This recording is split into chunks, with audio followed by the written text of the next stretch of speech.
The air in Hive Kalos doesn't smell of anything you'd call natural. It's a thick, metallic soup of promethium fumes, sanctified incense, and the sweat of a billion souls. This is the world of Kalin Voss. Every day, the Klaxons scream their morning prayer, and Kalin rises. His hands, scarred and calloused, know their purpose. They shape the blessed steel of the Imperium, forging the tools of war that keep humanity safe from the horrors of the galaxy. He works in the suffocating heat of the manufactorum, a cog in a machine so vast it defies imagination. The rhythm of the power hammers is his heartbeat. The glow of the forges, his sun. His prayers to the god Emperor are as automatic as the swing of his hammer, a mantra muttered under his breath with every strike. For the glory of him on Terra, he chants, the words of familiar comfort in the overwhelming noise. The sky above Hive Kalos is a permanent shroud of smog, a ceiling of industry that has blocked out the stars for millennia. They say the Emperor's light shines beyond it, a golden beacon in the void. For Kalin, the Emperor's light is in the molten plasteel, in the solidarity of his fellow workers, in the unquestioning belief that his toil serves a higher purpose. Devotion is the very air he breathes, thick and heavy. He lives in a cramped hablock, a tiny cell carved out of the hive's metal skeleton. His neighbors are shadows, faces briefly seen in the dimly lit corridors, all united by the same grueling existence. They share a common faith, a shared destiny of servitude. There is no ambition here, only duty. There is no dream of a better life, only the hope of a worthy death. One cycle. As the shift ends, siren wails its mournful song. A different sound pierces the usual din. An adept, clad in the somber robes of the administratum, stands at his door. In his gloved hand, he holds a data slate, its screen glowing with an official summons. Kalin's name is on it. The words sacred service are printed in stark, formal script. A hush falls over the corridor. Neighbors peer from their doorways, their faces a mixture of awe and trepidation. The Emperor calls, one whispers, making the sign of the Aquila. A great honor, says another, but her eyes are filled with a deep, profound pity. Take know what sacred service truly means. It's a one-way ticket off-world, a journey from which no one returns. Kalin looks at the summons, his heart a cold, heavy lump in his chest. For years, he prayed for a purpose beyond the forge. He prayed to serve the Emperor in a more meaningful way. Now, his prayers have been answered. The Hive has given him life, and now it demands it back, in service to the throne. He's been chosen. As the adept waits, silent and impassive, Kalin feels a strange sense of calm wash over him. The fear is there, a gnawing rat in his gut, but something else is present too. Acceptance. This is the culmination of his life, the final act of his devotion. He is no longer just Kalin Voss, the factory worker. He is a tool of the Imperium, about to be wielded. He looks around his small hab, at the grimy walls and the single, flickering lumens. There's nothing here to hold on to, no memories worth preserving. His entire life has been a preparation for this single moment. He gives a slow, deliberate nod to the adept. His neighbors step back, their whispers turning into prayers for his soul. The journey to the embarkation port is a blur. He's herded with thousands of others, a river of humanity flowing through the hive's arteries. They are all like him. Workers, gangers, clerks, all plucked from their anonymous lives for this sacred service. They don't speak.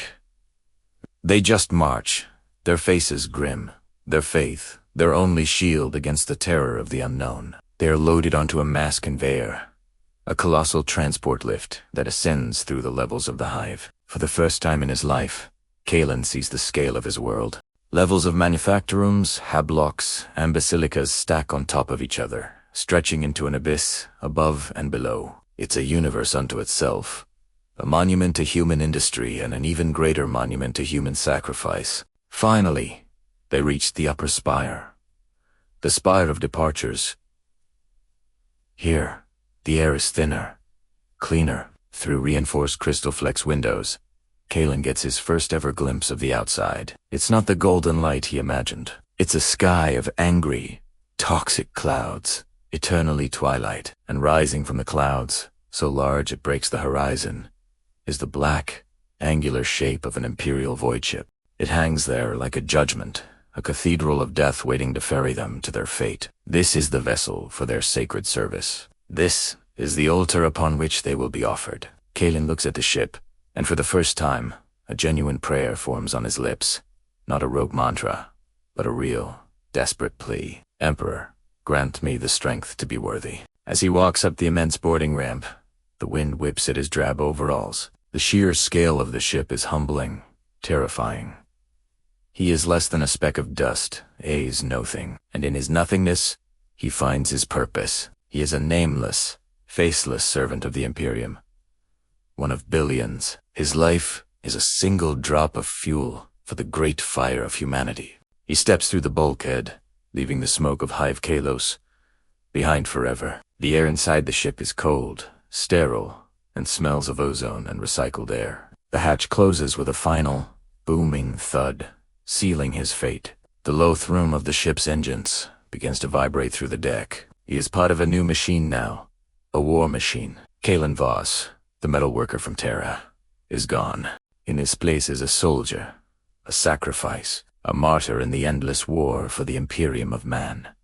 His sacred service has begun. Thank you so much for joining us on this journey into the grim darkness of the 41st millennium. The roar of the Landcrawler's engines was the first sign, a sound so alien to our dusty agri-world. It silenced the very wind. Then, the dust cloud on the horizon, a harbinger moving with unnatural speed. We all knew the tithe was upon us. But this felt different.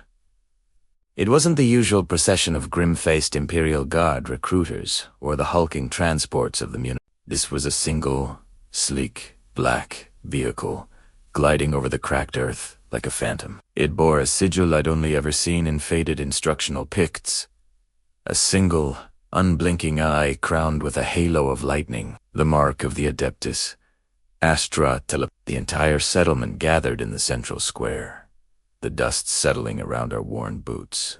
We stood in silence, a sea of drab, earth-toned work clothes, our faces etched with a mixture of fear and reverence. From the Landcrawler emerged a figure, impassibly tall and slender, draped in robes the color of a starless void. They moved with a grace that was both mesmerizing and unsettling, their face obscured by a deep cowl. In their gloved hands, they held a data slate that glowed with a faint, sickly green light. This was an adept of the black ships, a soul gatherer, a true servant of the Emperor, walking among us mortals. The air grew thick, heavy with unspoken prayers and the thumping of 1,000 anxious hearts. The adept's voice, when it came, was not a shout. It was a whisper, amplified by some hidden voxcaster, that cut through the silence like a shard of obsidian. It was a voice devoid of warmth, of emotion, a voice that had witnessed eternities and judged souls. It spoke of duty, of honor, of the great and terrible necessity of the psychic tithe. It spoke of the debt we all owed to the Golden Throne, to the master of mankind who suffers for us all. The words were familiar, drilled into us from birth, but hearing them from this ethereal figure gave them a terrifying weight, a finality that made my blood run cold. They were not asking. They were informing. The adept raised the data. A list of names scrolled across its surface, too fast for any normal eye to read. But the adept wasn't reading it with their eyes. You could feel it. A pressure in your mind, a cold, probing touch that slid past your thoughts. Searching, sifting. It was a violation, an intrusion so profound it made you want to scream. But we all stood frozen, our gazes fixed on the ground, on our feet. Anywhere but on the cowled figure. To meet the gaze of a Psyker, they say, is to invite madness, and this was no mere hedge witch. This was an instrument of the Imperium's will. Then, the whisper voice spoke a single name.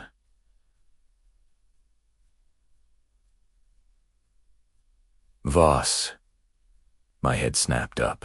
The sound of my own name, spoken by that chilling voice, echoed in the sudden, absolute silence of the square. It felt like a physical blow, All eyes turned to me. My mother gasped, her hand flying to her mouth. My father's weathered face, usually a mask of stoic resolve, crumpled in on itself.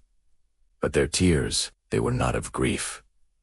Not entirely. They were tears of awe, of a terrible, soul-crushing pride. My younger sister Elara just stared, her eyes wide with a confusion that mirrored my own. Voss. I was Voss, a boy who fixed hydroponic pumps and dreamed of seeing a real ocean. What did they want with me? The adept gestured with a single, long finger. Step forward. The command was absolute. My legs moved of their own accord, carrying me out of the crowd, each step feeling like a mile. The space between me and the adept became a vast, empty chasm. I could feel the change in the air around me, the way people unconsciously shuffled away, creating a circle of isolation. I was no longer one of them. I was chosen. The word hung in the air, a gilded K. Sacred service. The priests had always preached, means eternal honor for your family, for your world. It is the highest calling a human can answer, or so we'd been told. As I stood before the black-robed figure, the cowl shifted slightly. For a brief, terrifying moment, I thought I saw the gleam of an eye, but it was gone as quickly as it appeared. The adept placed a hand on my shoulder. The touch was cold, even through my tunic, a deathly chill that seemed to seep into my very bones. You will serve. The voice whispered, for my ears alone this time. You will serve the Emperor on the golden throne. Your soul is his. There was no glory in that voice, no promise of honor.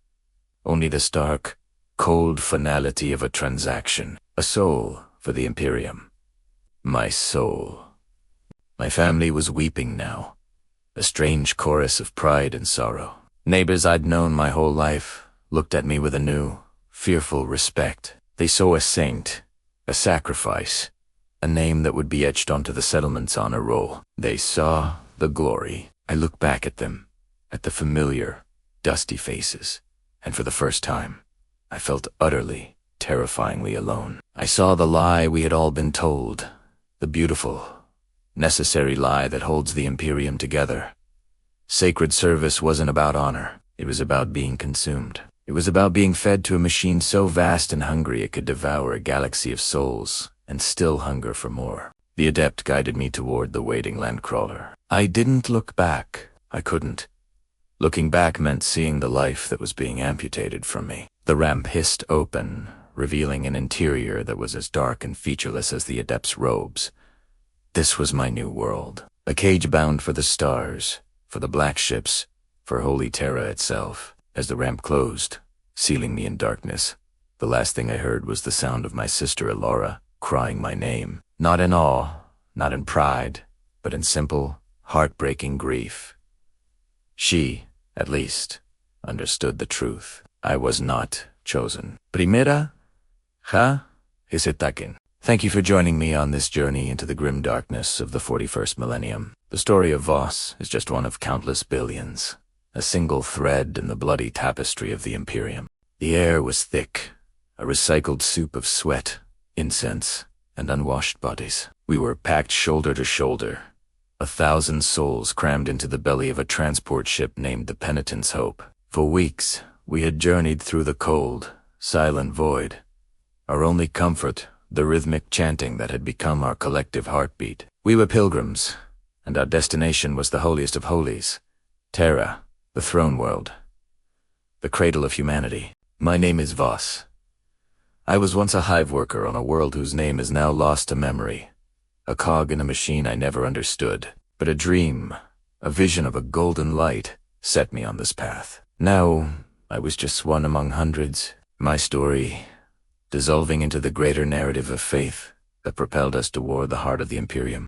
Around me were faces etched with hardship and hope. An old woman, her skin like cracked parchment, clutched a worn Aquila pendant, her lips moving in silent prayer. A young man, barely more than a boy, stared wide-eyed into the gloom, his knuckles white as he gripped a tattered copy of the Imperial Creed.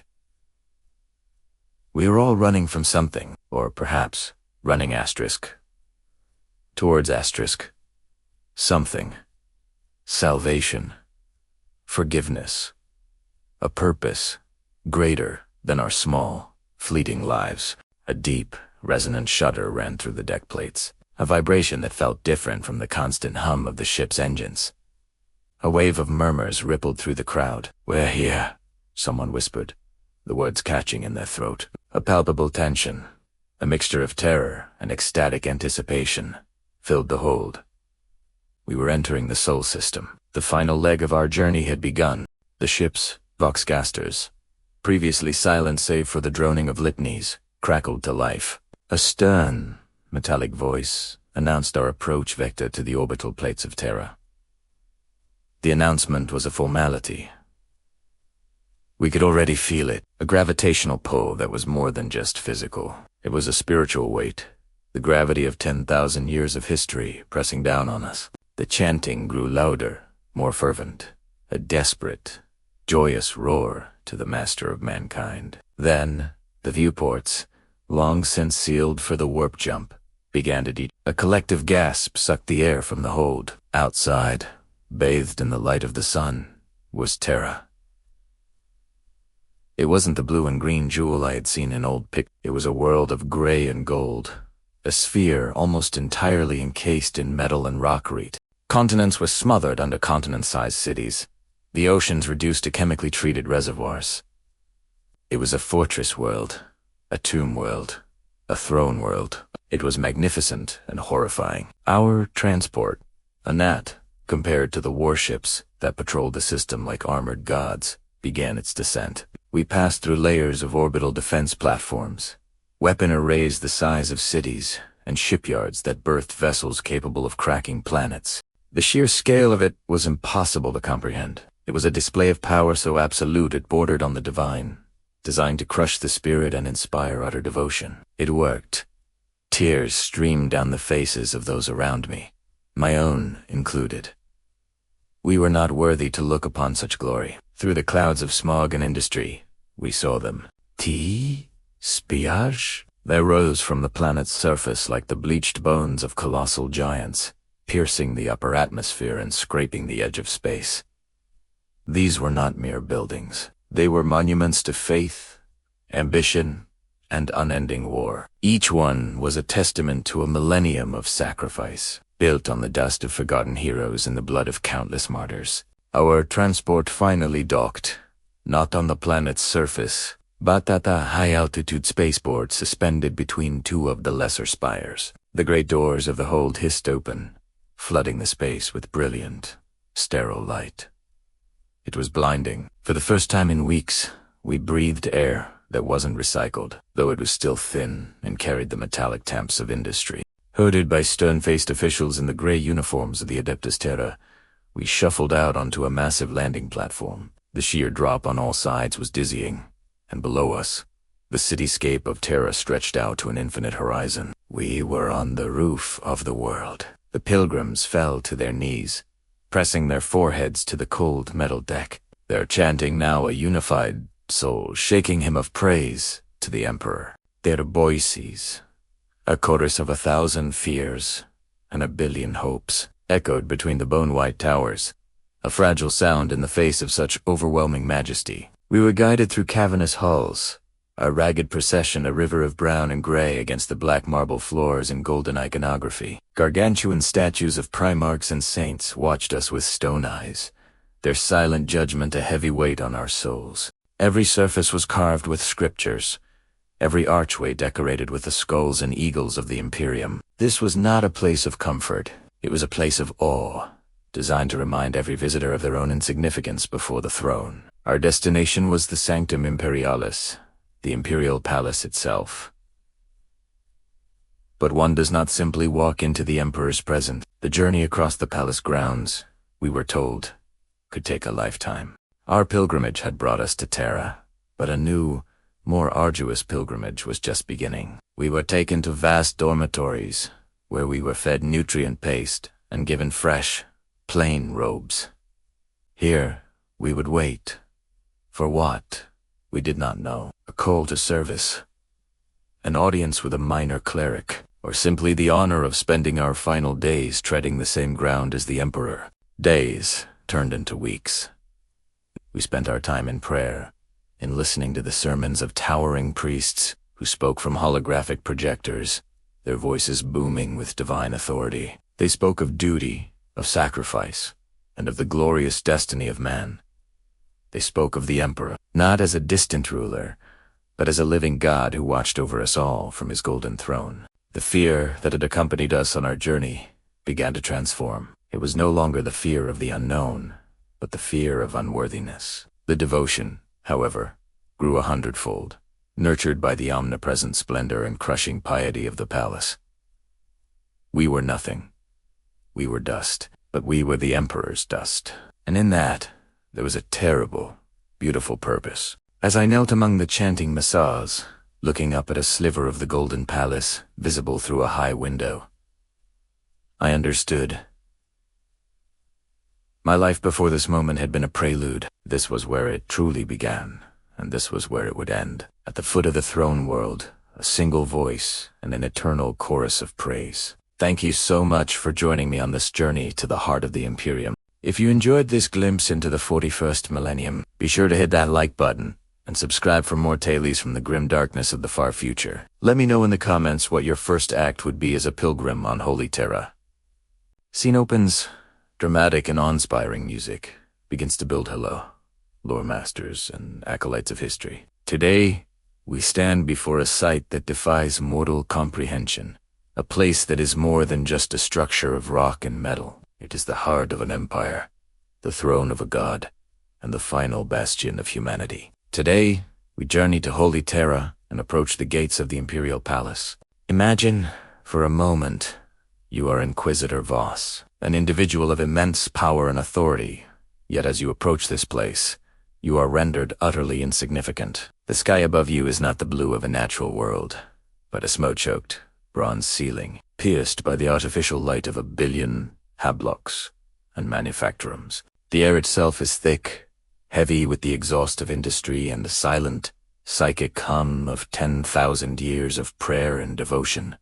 Before you, the palace doesn't just rise, it consumes the horizon. It is not a single building, but a continent-spanning fortress, a conglomeration of citadels, basilica, and fortifications so vast that entire wars could be fought within its forgotten corridors.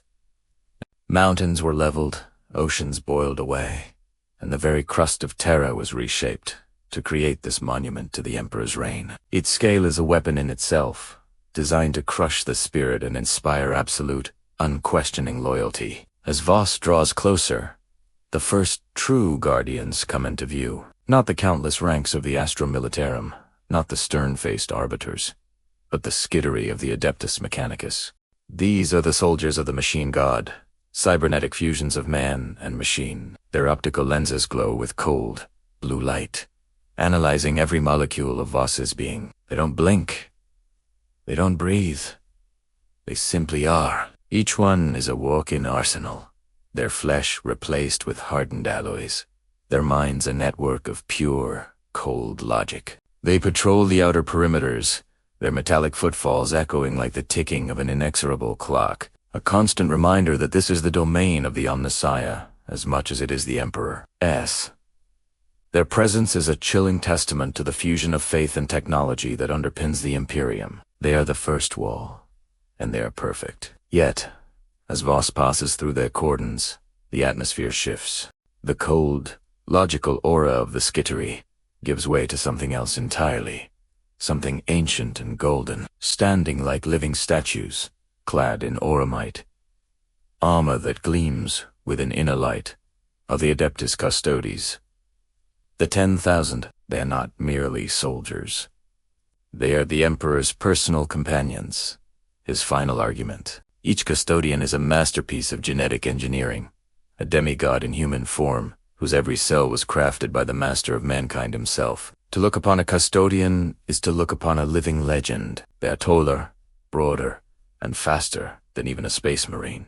Their armor is not just protection but a work of art, inscribed with the names of their deeds and the histories of battles fought before the birth of the Imperium itself. Their guardian spears are not just weapons, they are relics, capable of unmaking demons and turning tanks to slag. They stand silent, their plumed helmets hiding faces that have witnessed millennia of history. Their stillness is more intimidating than any war cry. It is the stillness of absolute confidence, of a predator that knows no equal. Voss feels their gaze upon him, a pressure that is both physical and psychic. The Scatori scanned his biology. The Custodies weigh his very soul. They have stood this vigil for 10,000 years, their loyalty unwavering, their purpose absolute. They remembered the Golden Age. They fought in the Horus Heresy, and they witnessed the Emperor's ascension to the Golden Throne. They are not just guards. They are history made manifest, the living embodiment of the Emperor's will. The air crackles with their latent power, a silent promise of annihilation to any who would dare defile this sacred ground. Their watch is eternal, and their judgment is final. Now Voss stands before the final threshold. The gates of gold themselves. These are not mere doors. They are kilometer-high bastions of adamantium and doramite. So vast they make the starships that dock in orbit look like toys. Intricate carvings depict the entire history of the Great Crusade, a sprawling epic of conquest and glory frozen in time. Primarchs stride across continents, the Emperor himself leading humanity to its manifest destiny. The sheer artistry is breathtaking, a testament to an age of hope and ambition that is now just a distant, fading memory. This is where the dream of a united galaxy was born, and where it was almost extinguished. This is where Sanguinius, the angelic made his last stand against the archtraitor Horus. The ground Voss is about to walk upon is soaked in the blood of heroes and demigods. The very air is a psychic echo of that final, apocalyptic battle. The weight of it all is crushing. It's the weight of every victory, every sacrifice, every prayer, every lost soul in the Imperium's bloody history. As Voss crosses the threshold, he's no longer just an inquisitor. He is a pilgrim, a supplicant, a tiny, insignificant part of a legacy that spans the stars and 10 millennia of unending war. He has passed the cold logic of the machine and the golden wrath of demigods to enter the sanctum sanctorum of humanity. He steps out of the smog-filled reality of the 41st millennium and into a living myth. The Imperial Palace is not just a place, it is the soul of the Imperium, and its guardians, both metal and gold. Ensure that soul will never be extinguished. The sheer, overwhelming majesty of the Imperial Palace is a cornerstone of the Warhammer 40,000 universe. It represents both the height of humanity's achievement and the depth of its fall. What part of the palace's lore fascinates you the most? Is it the stoic vigil of the Custodies, the endless machinery of the Mechanicus, or the secrets hidden deep within its forgotten vaults? Let me know in the comments below. Thank you for joining me on this journey to the heart of the Imperium. If you enjoyed this dive into the lore, be sure to hit that like button. Subscribe for more tales from the 41st millennium, and ring that notification bell so you never miss an expedition into the grim darkness of the far future.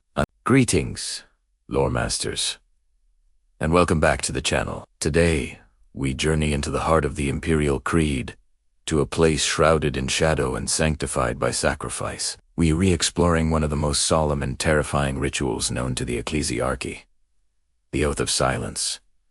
This isn't just a vow, it's a spiritual crucible, a test of faith so profound that it strips away the very essence of self before the throne of the God. So, brace yourselves, for the path we tread is paved with devotion and dread. Imagine this.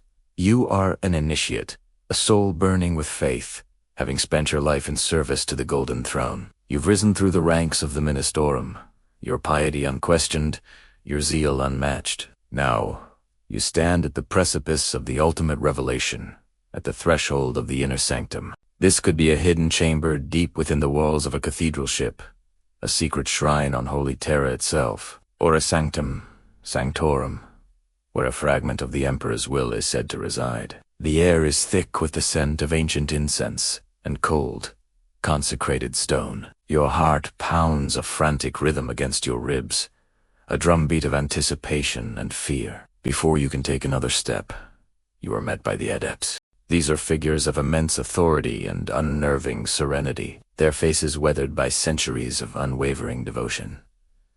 They don't speak of glory or honor. Instead, they present you with the tools of the oath. There is no grand scroll of parchment, no gilded stylus. There is only a sharpened silver quill and a stark, empty ledger bound in what looks disturbingly like human skin. This is the Book of the Vow. The first part of the ritual is the most visceral. You are instructed to make a small, precise incision on your thumb. A single, perfect drop of blood wells up, crimson and stark against your skin. This isn't an act of mere symbolism. It is a physical binding of your lifeblood to the Emperor's service. You press your bleeding thumb to the page, and beside that sanguine mark, you sign your name. With that single act, your identity is subsumed. You are no longer an individual with a past and a future. You are an instrument of the Imperial faith, a vessel prepared for the holiest of communions. Your name, written in your own blood, is the final word you will offer to the mortal world. The second part of the oath is the surrender of the voice. In the 41st millennium, communication is often augmented by technology. Vox beads, comlinks, data slats all are extensions of an individual's presence. Here, at the sanctum's edge, they are considered impurities, distractions from the true, spiritual communion that awaits. The adepts move with practiced efficiency, stripping you of every piece of Vox technology. Your link to the outside world, to your comrades, to everything you have known, is severed. You are being isolated, not just physically, but technologically and socially. The silence they impose is absolute, a crushing weight that forces you to turn inward, to confront the storm of thoughts and prayers in your own mind. This is the vow of silence, a promise not spoken, but enacted. Your voice, once used to preach the Imperial Creed, is now stilled, deemed unworthy to sound in the presence of the divine. Now, you are nameless and voiceless, reduced to the purest form of The lead adept, their face a mask of solemnity, leans in close. Their voice is not a shout, but a whisper that cuts through the silence like a shard of obsidian. They deliver the final, chilling warning, a phrase passed down through millennia of such rituals. You will see the Emperor's light. They breathe, the words hanging in the air like a final judgment, and it will consume you. Let's unpack that terrifying statement. You will see the Emperor's light. This isn't a metaphor for understanding or a figure of speech for a spiritual epiphany. The initiates are being prepared to witness a raw, unfiltered manifestation of the Emperor's psychic might. This could be the radiant psychic energy emanating from a sacred relic, a direct vision granted by the Astronomican's beam, or perhaps even a fleeting glimpse into the warp space inferno of the Golden Throne itself. It is a power that holds the Imperium together, a light that guides trillions across the galaxy. It is pure, undiluted, and utterly overwhelming for a mortal mind to behold. And that leads to the second part. And it will consume you. This is not a threat of physical death, but something far more profound. Consumption here means the annihilation of the self. The sheer, transcendent power of the Emperor's light is expected to burn away your personality, your memories, your fears, your ambitions, everything that makes you asterisk. The individual is scoured away, leaving behind a hollow vessel, a perfect conduit for the Emperor's will. Those who emerge from the inner sanctum are often never the same. They may become silent oracles, their eyes forever fixed on some distant, unseen horizon. They might become living saints, their bodies vessels for the Emperor's power. Or they might simply become catatonic, their minds shattered by a revelation too vast for any mortal to contain. The adepts are not being cruel. They are being honest. They are preparing the initiate for a form of spiritual death and rebirth. The oath of silence and the signing in blood are not just for ceremony. They are practical and psychological preparations. By shedding their name and voice, the initiates have already begun the process of self. They have willingly started to erase themselves, making the final consumption by the Emperor's light a fulfillment of their vow rather than a violation. It is the ultimate act of faith, to believe so completely in the Emperor that you are willing to be utterly unmade in his presence, hoping to be remade into something more worthy, something divine. This ritual highlights the terrifying duality at the core of the Imperial faith. It is a source of strength and unity for humanity, yet it demands the absolute surrender of the individual. To touch the divine is to risk obliteration. The oath of silence is the gateway to this truth, a solemn vow to walk into the fire, knowing you will be consumed, and praying that what remains will be worthy of the god. It is the ultimate sacrifice, not of life, but of the self, for a faith that holds a galaxy in its grip. What do you think happened to those who emerge? Are they truly enlightened, or simply broken? Let me know your theories in the comments below. The lore of this universe is so rich and deep, and your insights always add so much to the conversation. Thank you for joining me on this dive into the solemn rites of the Imperium. If you enjoyed this exploration of faith and sacrifice, please consider liking the video and subscribing to the channel for more deep dives into the grim darkness of the 41st millennium. Your support helps us continue to shed light on these fascinating corners of the lore. For 10,000 years, the master of mankind has sat immobile upon the golden throne of Terra. But what lies beneath this gilded prison, this fulcrum of the entire Imperium? Today, we descend into the darkness, into the very foundations of the Imperial Palace, to a place far older and stranger than the Imperium itself. Imagine, if you will, a descent that lasts not for hours, but for days. A journey downwards through tunnels that predate the Unification Wars, that existed long before the Emperor revealed himself to humanity. These are not mere service corridors or dusty catacombs. No, this is something else entirely. The very air changes as you go deeper. It thrums, it buzzes, it hums with a palpable energy. This is raw, untamed psychic power, leaking from the heart of the Imperium's most sacred machine.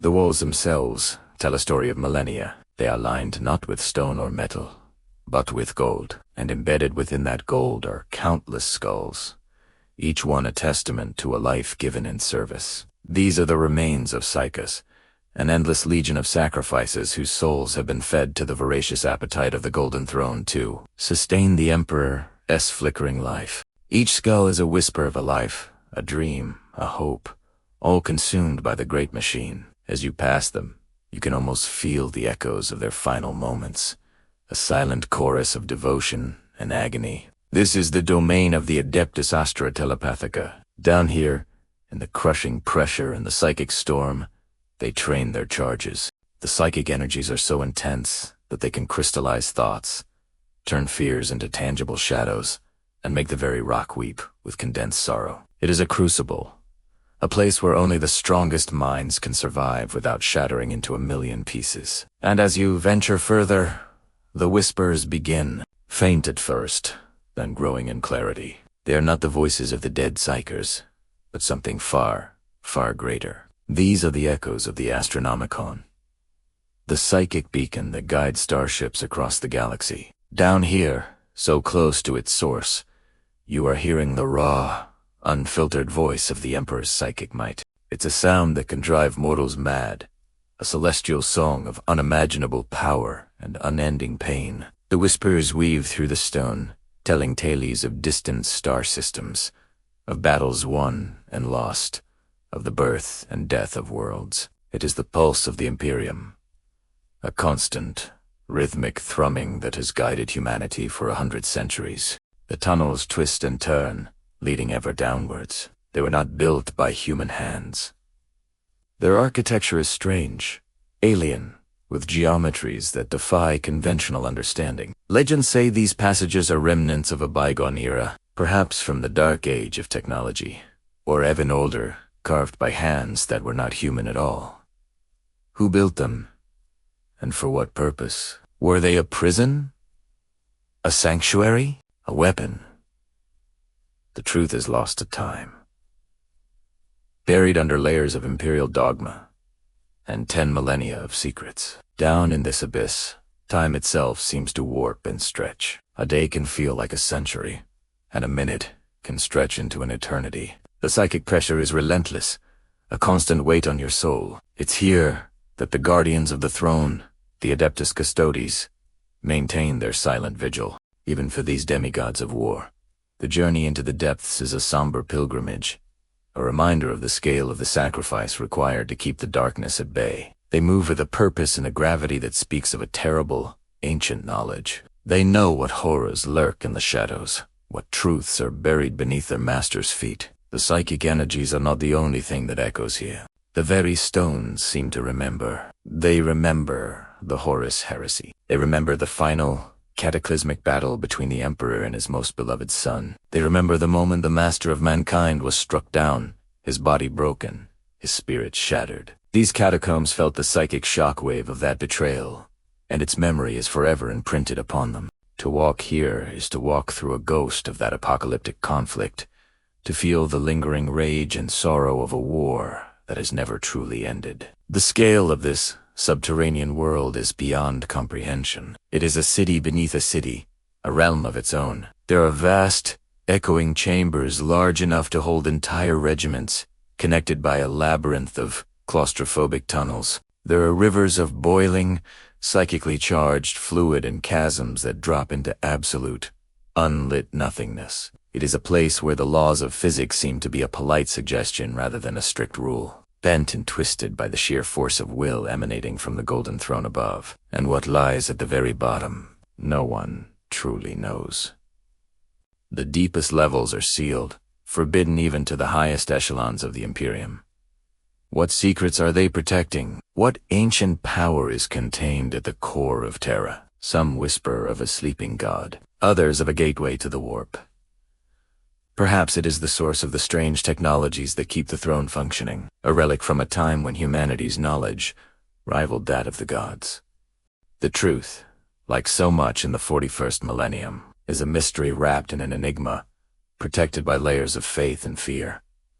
This journey beneath the throne is more than just a physical descent. It's a journey into the soul of the Imperium. It reveals the terrifying cost of survival, the mountain of sacrifice upon which humanity's future is built.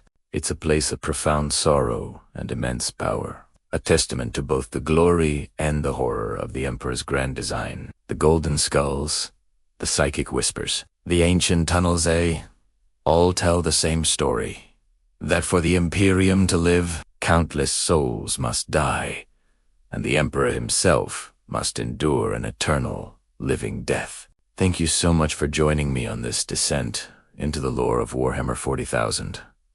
It's a universe of incredible depth and darkness. If you enjoyed this journey into the secrets beneath the Golden Throne, please hit that like button, and consider subscribing to the channel for more deep dives into the grim darkness of the far future. Let me know in the comments what other buried secrets of the Imperium you'd like us to explore next. Until then, may the Emperor protect. The flickering lumen globes cast long, dancing shadows. As Voss stepped into the Hall of Silent Saints, the air was thick, heavy with the scent of ancient dust, desiccated flesh, and something else. Something cloyingly sweet, like long-dead flowers. His breath hitched in his throat. This wasn't a hall of statues. It was a tomb. Thousands upon thousands of figures lined the walls, stretching into the oppressive darkness beyond the reach of the light. They were arranged in alcoves, tier upon tier, from the cold stone floor to the vaulted ceiling high above. Each was clad in the decaying finery of Imperial service-tattered robes of scribes, dented armor of guardsmen, elegant gowns of administrative officials. Their hands were clasped in prayer, their heads bowed in reverence, but it was their faces that held Voss's gaze, that rooted him to the spot.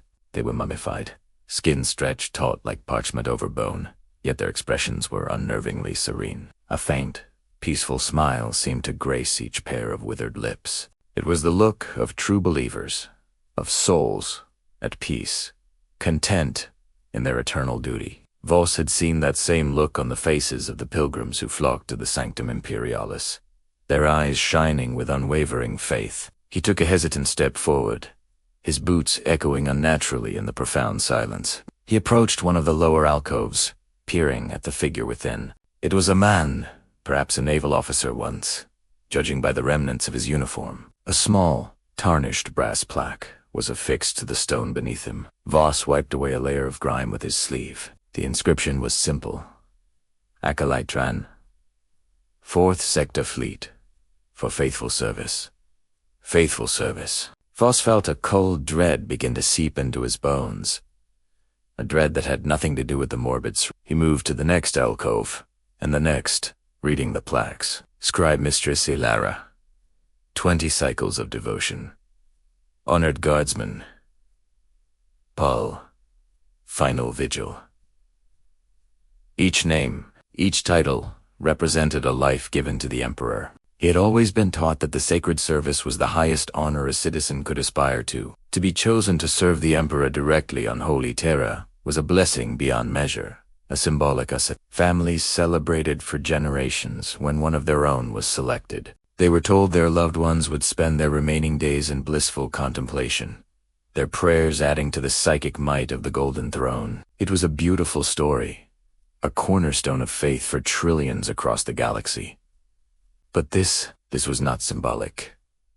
Voss ran a trembling hand over his face. The serenity on these mummified faces wasn't from blissful contemplation. It was the peace of oblivion. He looked closer at the figures, his eyes now trained by a dawning, sickening horror. Beneath the serene expressions, he saw the faint, almost invisible traces of agony, a tightness around the eyes, a subtle clenching of the jaw, now frozen in time. And then he saw the conduits, thin, crystalline tubes, almost invisible against the stone, snaked from the back of each alcove, disappearing into the wall. He followed one with his eyes, tracing its path upwards until it joined a larger bundle, a thick artery of crystal and metal that ran along the ceiling like a grotesque vine, pulsing with a faint, internal luminescence. The light was a sickly gold. Voss felt his stomach churn. These weren't saints in silent prayer. They were batteries. Their souls, their psychic energy, their very life force had been drained, siphoned away to fuel the arcane machinery that kept the master of mankind alive. The sacred service wasn't an honor. It was a sentence, a slow, agonizing death, where your soul was consumed, leaving behind a placid, empty shell. The peace on their faces was the final result of having everything that made them a person devoured, leaving nothing but a husk. He stumbled back, his mind reeling. The sheer scale of it was incomprehensible. Thousands in this hall alone. And how many other halls like this were there across the vastness of the Imperial Palace? Millions? Billions? Over the 10,000 years since the Emperor was interred upon the Golden Throne. A continuous, unbroken chain of sacrifice. An entire legion of the devout, fed into a celestial engine. Their souls the fuel that held back the darkness. The stories, the hymns, the joyous celebrations. They were all lies. A beautiful, necessary lie to mask a terrifying truth. The Imperium wasn't just built on the bones of its soldiers. It was powered by the very souls of its most faithful. The serene saints lining the walls were a silent testament to the grim reality of survival in this dark millennium. Voss looked around the hall one last time, no longer seeing saints, but victims. Their serene smiles now seemed like a cruel mockery. He thought of his own family, of the pride they felt for his position, so close to the heart of the Imperium. Would he one day be chosen for this sacred service? Would he end up here, a silent, smiling mummy on a wall, his soul becoming just one more drop of fuel in an ocean of sacrifice? The silence of the hall pressed in on him, no longer peaceful, but suffocating. It was the silence of consumed souls, the silence of a truth too terrible to speak. And in that silence, Voss's faith, once as solid as the rockreet beneath his feet, began to crumble into dust. Thank you for joining me on this journey into the grim darkness of the 41st millennium. If you found this tale compelling, be sure to hit that like button, subscribe for more lore, and ring the bell so you never miss an update from the shadows of the Imperium. Let me know your thoughts on this dark revelation in the comments below. Until next time, may the Emperor protect. Hello again, lore masters and Grimdark enthusiasts, and welcome back to the channel. Today, we delve into a story of faith, psychic power, and the terrifying reality of the 41st millennium. We're journeying into the mind of a Psyker, one of the countless souls whose fate is intertwined with the immense, psychic beacon that guides humanity across the stars. This isn't a tale of grand battles or heroic last stands, but something far more intimate and, in many ways, far more frightening. It's about what happens when a mortal mind touches the divine. A single drop of water trying to comprehend an endless, burning ocean. Our story begins with a man named Kalin. He wasn't a powerful inquisitor or a vaunted astropath. He was a sanctioned Psyker, a low-level operative in the service of a rogue trader dynasty. His days were spent scanning alien artifacts for psychic residue, divining safe passages through treacherous asteroid fields, and occasionally peering into the minds of obstinate merchants during tense negotiations. It was a life of quiet servitude, punctuated by the constant, gnawing fear of his own power. Every Psyker knows the risks. A moment of weakness, a single stray thought, and the demons of the warp could tear through the veil, turning him into a gateway for horrors unimaginable. He was disciplined, rigorously trained on Holy Terra itself.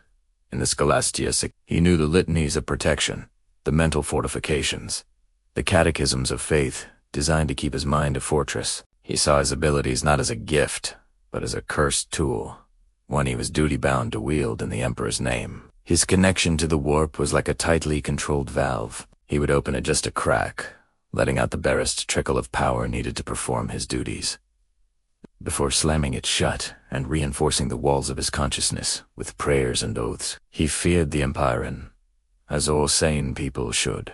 The ship he served on, the Void Wanderer was traversing the Calixis sector, charting a course through a particularly turbulent region of space known as the Screaming Vortex's Edge. The Geller field was straining, and the navigators were on edge. The ship's master, a grizzled rogue trader named Valerius, ordered Kalin to the bridge. He needed a psychic sounding, a glimpse into the roiling currents of the warp to find a calmer path. It was a standard, if dangerous, request. Kalin had done it 100 times before. He took his position in the observation dome, the stardusted blackness of space surrounding him. The crew gave him a wide berth, their faces a mixture of awe and distrust. He closed his eyes, steadying his breathing, and began the familiar ritual. He recited the litany of the unseeing eye, feeling the familiar cold tingle as he loosened the mental chains on his power. He let his consciousness drift, extending a delicate, probing tendril of thought into the Imperium. What he found was chaos. The Sea of Souls was not just turbulent. It was a maelstrom. It felt like screaming winds were trying to rip his psychic senses apart. He saw fleeting images of impossible creatures with too many teeth and eyes, heard whispers that promised forbidden knowledge, felt a crushing pressure that threatened to snuff out his very soul. This was worse than usual. Something had stirred the nest. He tried to pull back, to retreat to the safety of his own mind, but the current was too strong. He was being dragged deeper. Panic began to set in, a cold sweat beading on his forehead. Then he felt it. Presence, not one of the squabbling, chittering things that lurked in the shallows of the warp.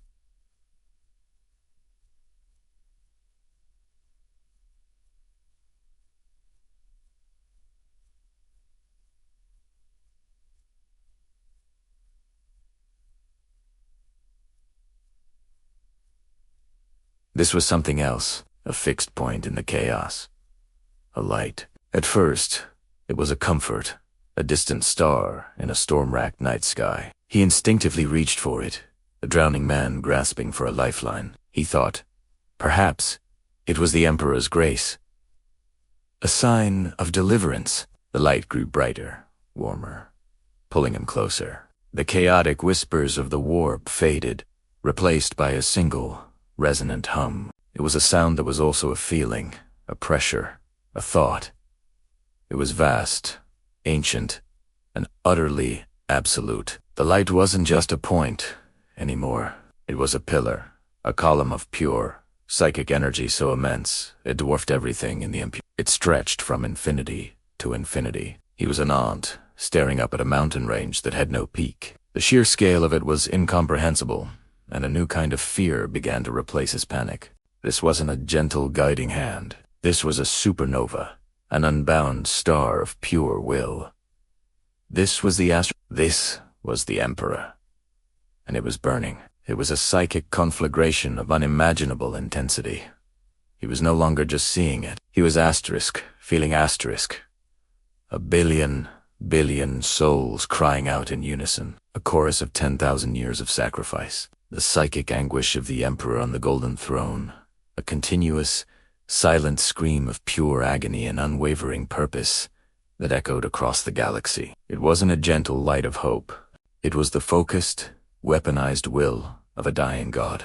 A psychic lighthouse, powered by a pyre of 1,000 Psykers a day, all channeled through the mind of the master of mankind. The light hit him, not like a gentle wave, but like the blast of front of an exploding star. His mental shields, so carefully maintained, shattered into 1,000,000 pieces. The raw, unfiltered will of the Emperor flooded his consciousness. It was a torrent of information, emotion, and raw power that no mortal mind was ever meant to contain.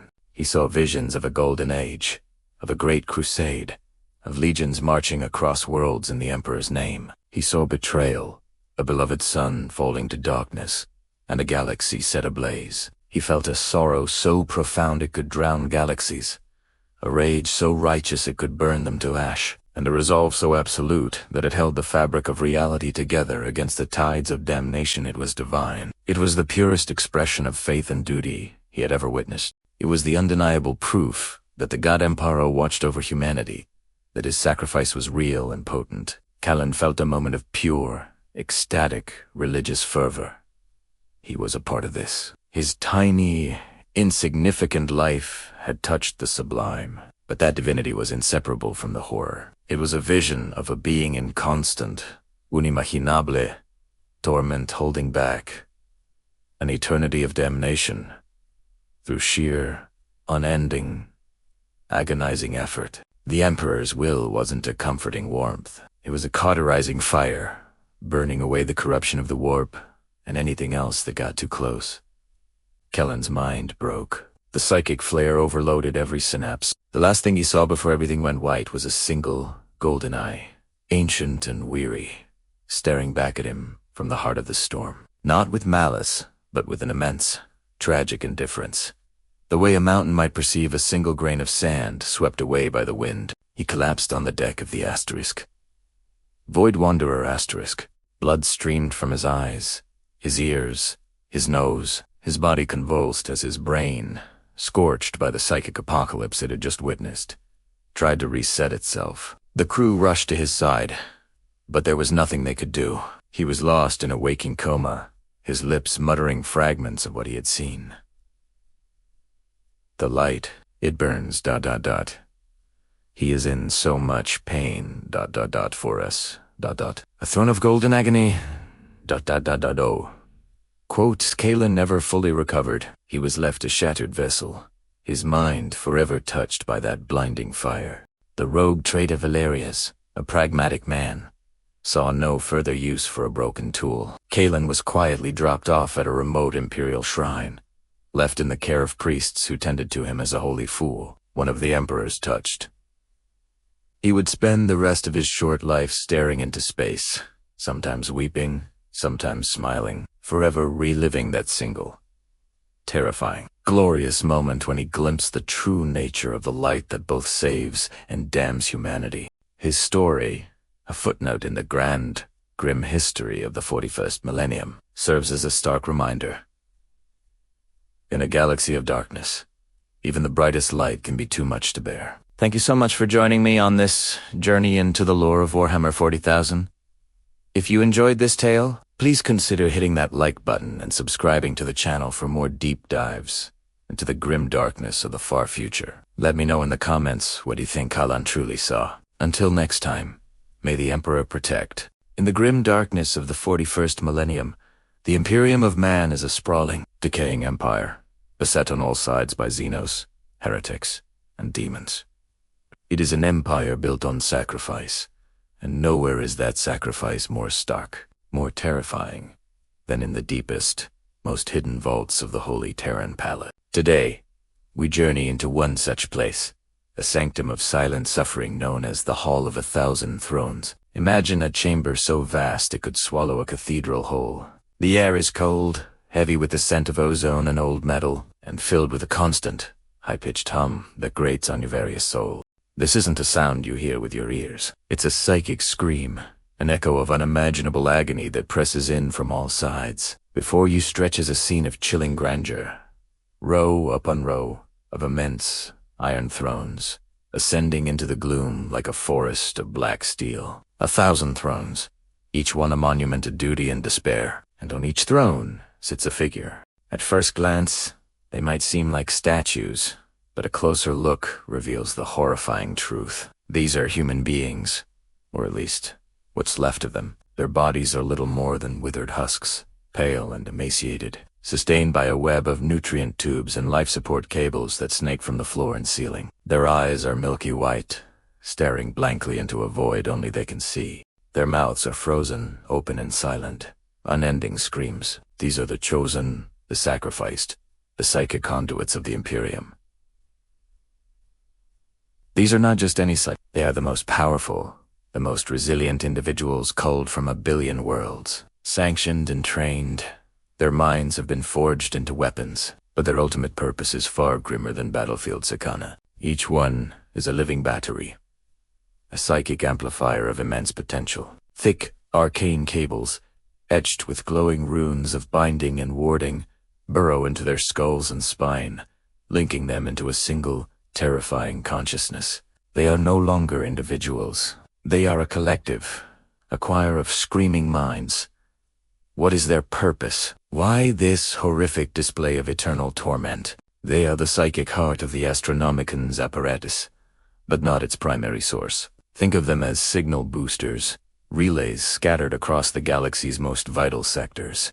Their combined psychic might receives the pure, golden light of the Emperor from Terra and amplifies it, projecting it further, stronger, into the darkest corners of space. They are the lighthouses that keep the warp storms at bay, the celestial signposts that allow humanity's fleets to navigate the treacherous tides of the image. Each Psyker in this choir is locked in a state of eternal communion, not with a divine being, but with the raw, chaotic energy of the warp itself. They are the dam holding back an ocean of madness.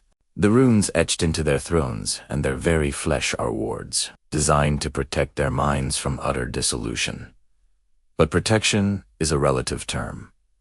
They feel everything, the whispers of demons, the hunger of warp predators, the psychic death cries of trillions across the galaxy. It all flows through them. Their constant, silent scream is a testament to the psychic horrors they endure every single second of their unending service. The process of becoming one of the 1,000 is a death sentence cloaked in holy purpose. Potential candidates are identified, often torn from their families, and subjected to rigorous, often fatal, trials. Those who survive, whose psychic potential is matched only by their mental fortitude, are given the honor of ascending to a throne. They are sedated, their bodies surgically integrated with the machinery, their minds shackled by the arcane technology of the Adeptus Astra Telepathica. The moment the connection is established, their individual consciousness is shattered, absorbed into the howling gestalt. Their old life, their name, their hopes all are annihilated, replaced by an eternity of service and suffering. There is no respite, no sleep, no peace, only the constant psychic pressure, the ceaseless chorus of 1,000 tormented souls bound together. Tech priests and servitors move silently between the thrones, their movements slow and ritualistic. They maintain the machinery, check vital signs, and replace nutrient packs. They are the caretakers of the damned, utterly desensitized to the horror that surrounds them. To them, these screaming husks are not people. They are components, sacred cogs in the great machine of the Imperium. If one Psyker's body finally fails, the psychic backlash is immense, a shockwave of pure agony that can kill the unprepared. A replacement is always ready, another soul to be fed into the grinder. The whole of 1,000 thrones is a perfect metaphor for the Imperium itself, a magnificent, awe-inspiring structure built upon a foundation of unimaginable human suffering. It is a necessary evil, a chilling calculus, where the eternal torment of a few thousand souls ensures the survival of countless trillions more. Without them, the light of the Astronomican would dim. Warp travel would become impossible. Worlds would be isolated, consumed by the darkness. The Imperium would collapse. So when you think of the heroes of the 41st millennium, the Space Marines in their shining armor or the generals leading vast armies, remember these silent, screaming figures. They are the unsung, unseen martyrs whose sacrifice is the most profound of all. They are the 1,000 thrones, and their eternal agony is the price of humanity's continued, miserable existence in a hostile galaxy. They are the grim, dark truth at the heart of the Imperium. Thank you for joining me on this bleak journey into the lore of Warhammer 40,000. If you found this exploration of the Imperium's dark secrets fascinating, please hit that like button and consider subscribing for more deep dives into this incredible universe. Let me know in the comments what other hidden horrors of the 41st millennium you'd like to uncover. Until next time, may the Emperor protect. Hello and welcome back to the channel, lore masters and newcomers alike. Today, we journey deep into the heart of the Imperium of Man, to a place where technology and faith become terrifyingly intertwined. We're going to explore a concept both sacred and horrifying: the machine of souls. Picture this: a vast, cavernous chamber so immense its ceiling is lost in shadow. The air is thick, heavy with the sharp, clean smell of ozone from arcing machinery and the sweet, cloying scent of sacred incense. This is the sanctum of the Astronomican, the psychic beacon that guides humanity's starships through the treacherous tides of the warp. And at its heart is a machine that consumes life to sustain the light. This is the domain of the Adeptus Mechanicus, the tech priests of Mars.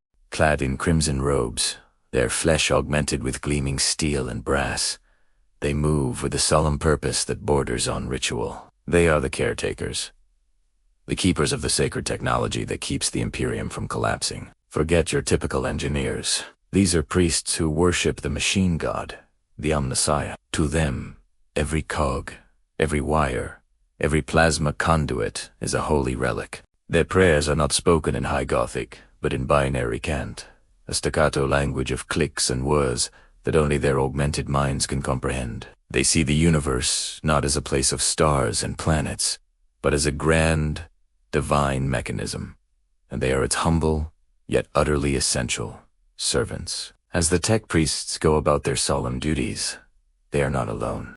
Drifting through the incense-laden gloom are servos. These are the disembodied crania of departed Imperial servants, fitted with anti-gravity motors and worry sensors. Their empty eye sockets now house glowing optical lenses, and their jaws are replaced with vox grills or data. They are silent, airy companions, their purpose multifaceted. Some act as floating data slates, projecting schematics onto the air with flickering beams of light. Others are scribes, their tiny manipulator arms etching binary code onto parchment or recording the dying prayers of the faithful. They are a constant, chilling reminder of the Imperium's philosophy of ending death.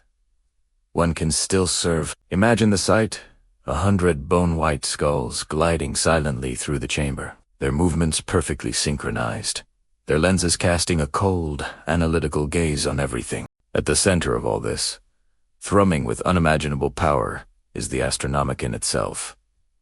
It is not just a machine, it is a nexus of psychic energy, a lighthouse in the cosmic storm of the warp. Its power source, however, is the most tragic and vital part of this entire process. The Astronomicon is fueled by the life force of thousands of individuals born with the ability to touch the warp. These are the unfortunate souls deemed too weak to be trained as battle psychers, but too powerful to be left unchecked. They are brought to the Golden Throne, where their psychic energy is siphoned away, a constant, agonizing sacrifice to maintain the beacon's light. The tech priests tend to this machine of souls with a detached reverence. They are not doctors or nurses in the traditional sense. They are technicians maintaining a biological engine. Their task is to ensure the steady flow of life energy, to replace the burned out and the deceased with fresh fuel. Let's delve deeper into the mindset of a tech priest in this environment. To them, the flesh is weak. It is fragile, prone to decay and emotion. The machine, however, is pure. It is logical, eternal, and closer to the divine. So, as they minister to the dying Psykers, it is not with pity or sorrow, but with a sense of sacred duty.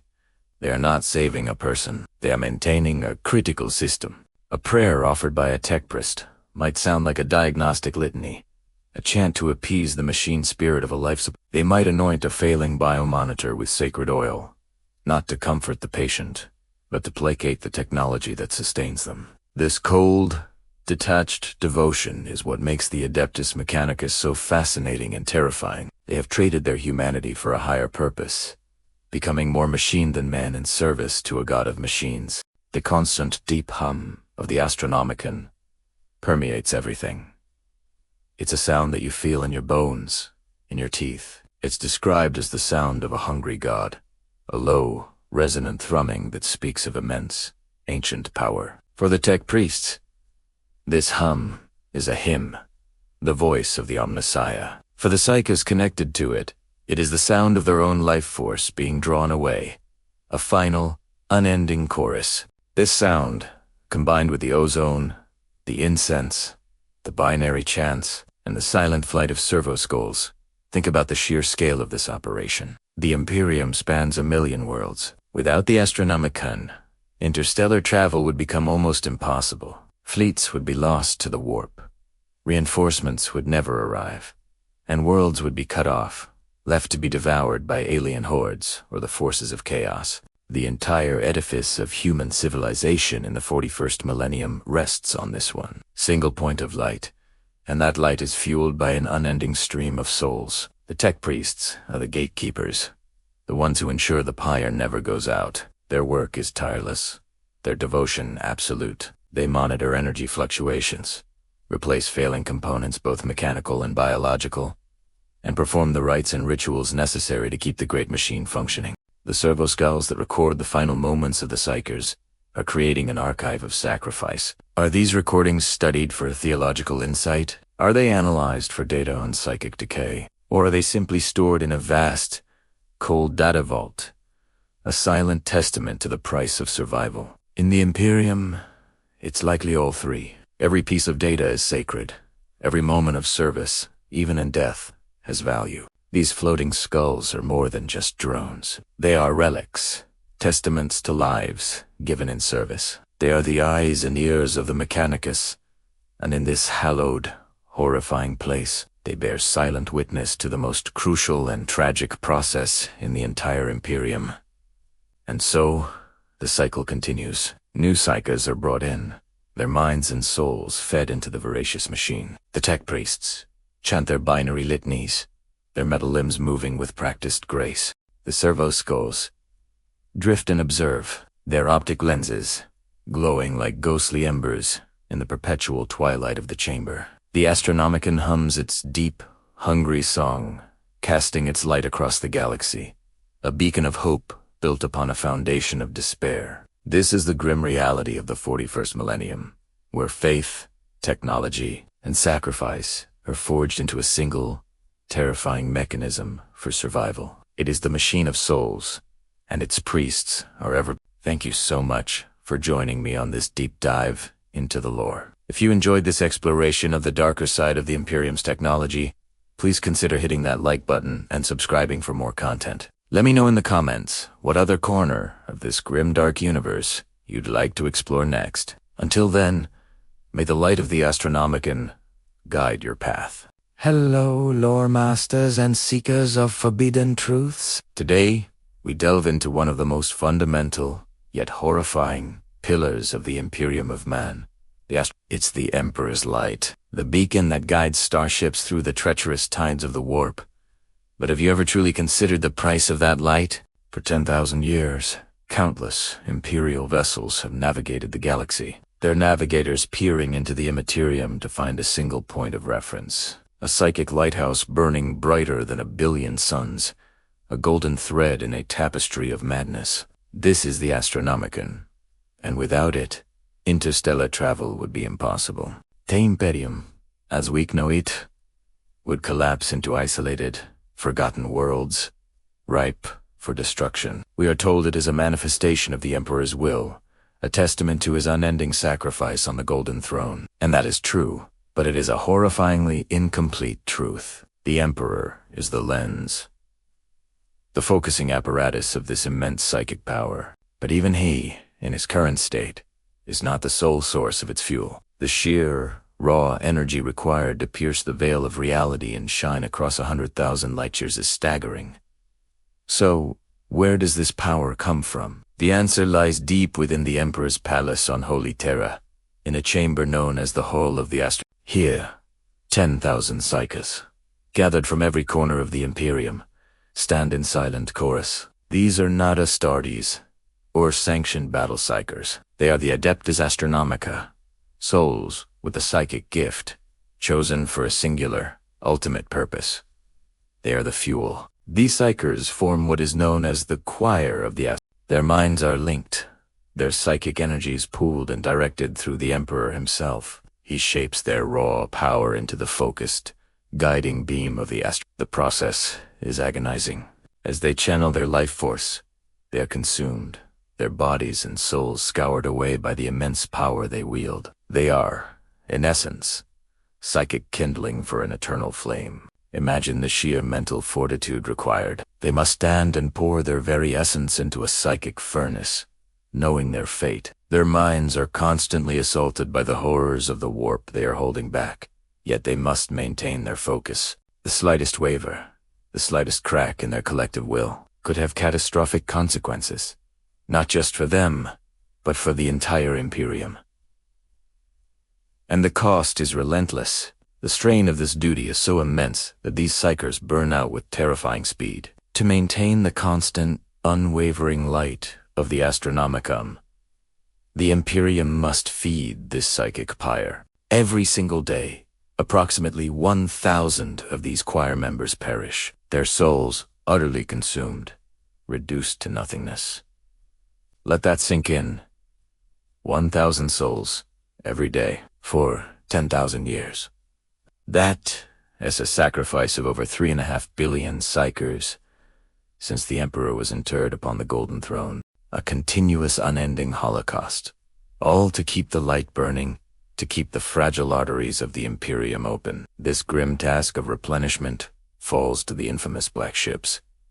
These silent, foreboding vessels traverse the galaxy, their holds filled with captured Psykers, the tithe from every Imperial world. Billions are taken, tested, and sorted. The strongest might become sanctioned Psykers for the Astra Militarim or other Imperial bodies. The truly powerful might be considered for service in the Grey Knights or the Inquisition, but the vast majority, those deemed suitable for the choir, are brought to Terra. They are indoctrinated, trained, and prepared for their final duty. They walk into the hall of the Astronomican, take their place among the 10,000, and add their voice to the psychic scream that lights the galaxy, until they too are silenced forever. This is the terrible secret at the heart of the Imperium's survival. It is not just the Emperor's sacrifice that holds humanity together. It is built upon the daily, anonymous sacrifice of thousands. It is a system that devours its own children, burning their souls as fuel, simply to exist for one more day. The golden light that guides humanity is stained with the psychic blood of untold billions. So the next time you see an image of an Imperial cruiser sailing the stars, remember the blinding light they follow is not just a symbol of hope and defiance. It is a funeral pyre, an eternal scream, and the price of mankind's continued, brutal existence in a grim, dark future. Thank you for joining me in uncovering this dark piece of lore. If you found this journey into the shadows of the 41st millennium enlightening, please consider liking this video and subscribing for more. Let me know in the comments what other grim truths you'd like to explore next. Until then, stay curious and question everything. Welcome back, Lore Masters, to our deep dive into the grim darkness of the 41st millennium. Today, we confront one of the most tragic and terrifying aspects of the Imperium of Man, the fate of the Psyker. We'll be walking in the footsteps of Inquisitor Gideon Ravenar's interrogator, Voss, as he witnesses the chilling reality known as the Hour of Offering. Imagine a line, stretching as far as the eye can see. A line not of soldiers marching to war, but of souls marching to their end. These are the Psykers, individuals cursed with a power they never asked for, a power that makes them a gateway for the horrors of the warp. Each day, a new line forms. Each day, they walk towards a blinding, golden light. This isn't a metaphor. It's the literal, soul-destroying glare of the Astronomican, the psychic beacon that guides ships through the immaterium. And what powers this beacon? The psychic life force of 10,000 Psykers, sacrificed daily. 10,000 souls, consumed to keep the Imperium from collapsing into darkness. As Voss observes this grim procession, He sees the full spectrum of human emotion in the face of oblivion. Some of the Psykers pray, their lips moving in silent supplication to the god Emperor they are about to serve in the most absolute way. They clutch Aquilas, their eyes filled with a terrifying, ecstatic faith. They believe they are martyrs. They're sacrificed a holy and necessary act to protect humanity. Their final steps are taken with a conviction that is both awe-inspiring and deeply unsettling. Then there are those who scream. They scream in raw, primal terror. They fight against the black-robed wardens and the armed guards herding them forward. They haven't accepted their fate. They see the light not as salvation, but as an all-consuming fire that will erase them from existence. They cry out for mothers, for fathers, for anyone who might save them from this state-sanctioned annihilation. Their screams are a stark reminder that behind the label of Psyker is a human being, terrified and desperate to live. And perhaps most chilling of all are the silent ones. They walk with a profound emptiness in their eyes, their faces blank masks of resignation. They don't pray, they don't scream, they simply walk. Have they been broken by their journey? Have they been sedated by the authorities? Or have they reached a state beyond fear and hope, a hollow acceptance of their inevitable doom? Their silence is a void, an abyss of despair that speaks louder than any prayer or shriek. It's the silence of a soul that has already died, long before the body reaches the sacrificial chamber. For Voss, an interrogator accustomed to the darkness in the hearts of men, this daily spectacle is a revelation. He is witnessing the very engine of the Imperium, fueled by an unimaginable torrent of human lives. He sees the priests of the Adeptus Astra Telepathica, their faces serene as they guide the Psykers to their doom, their belief in the necessity of this act. Absolutely. They see it as a holy duty, a sacred trust. The guards, the wardens, the entire monolithic institution at all functions on this one terrible principle. And in this moment, Voss arrives at a profound and horrifying understanding, a truth that lies at the corroded heart of the Imperial Creed. In the 41st millennium, for so many of the Emperor's subjects, faith and death are not separate concepts. They are one and the same. To have faith is to accept your sacrifice. To die for the Emperor is the ultimate expression of that faith. The line of Psykers is not just a line of victims. In the eyes of the Imperium, it is a congregation, and their final, agonizing moments are an act of worship. The Astronomican is not just a machine. It is an altar.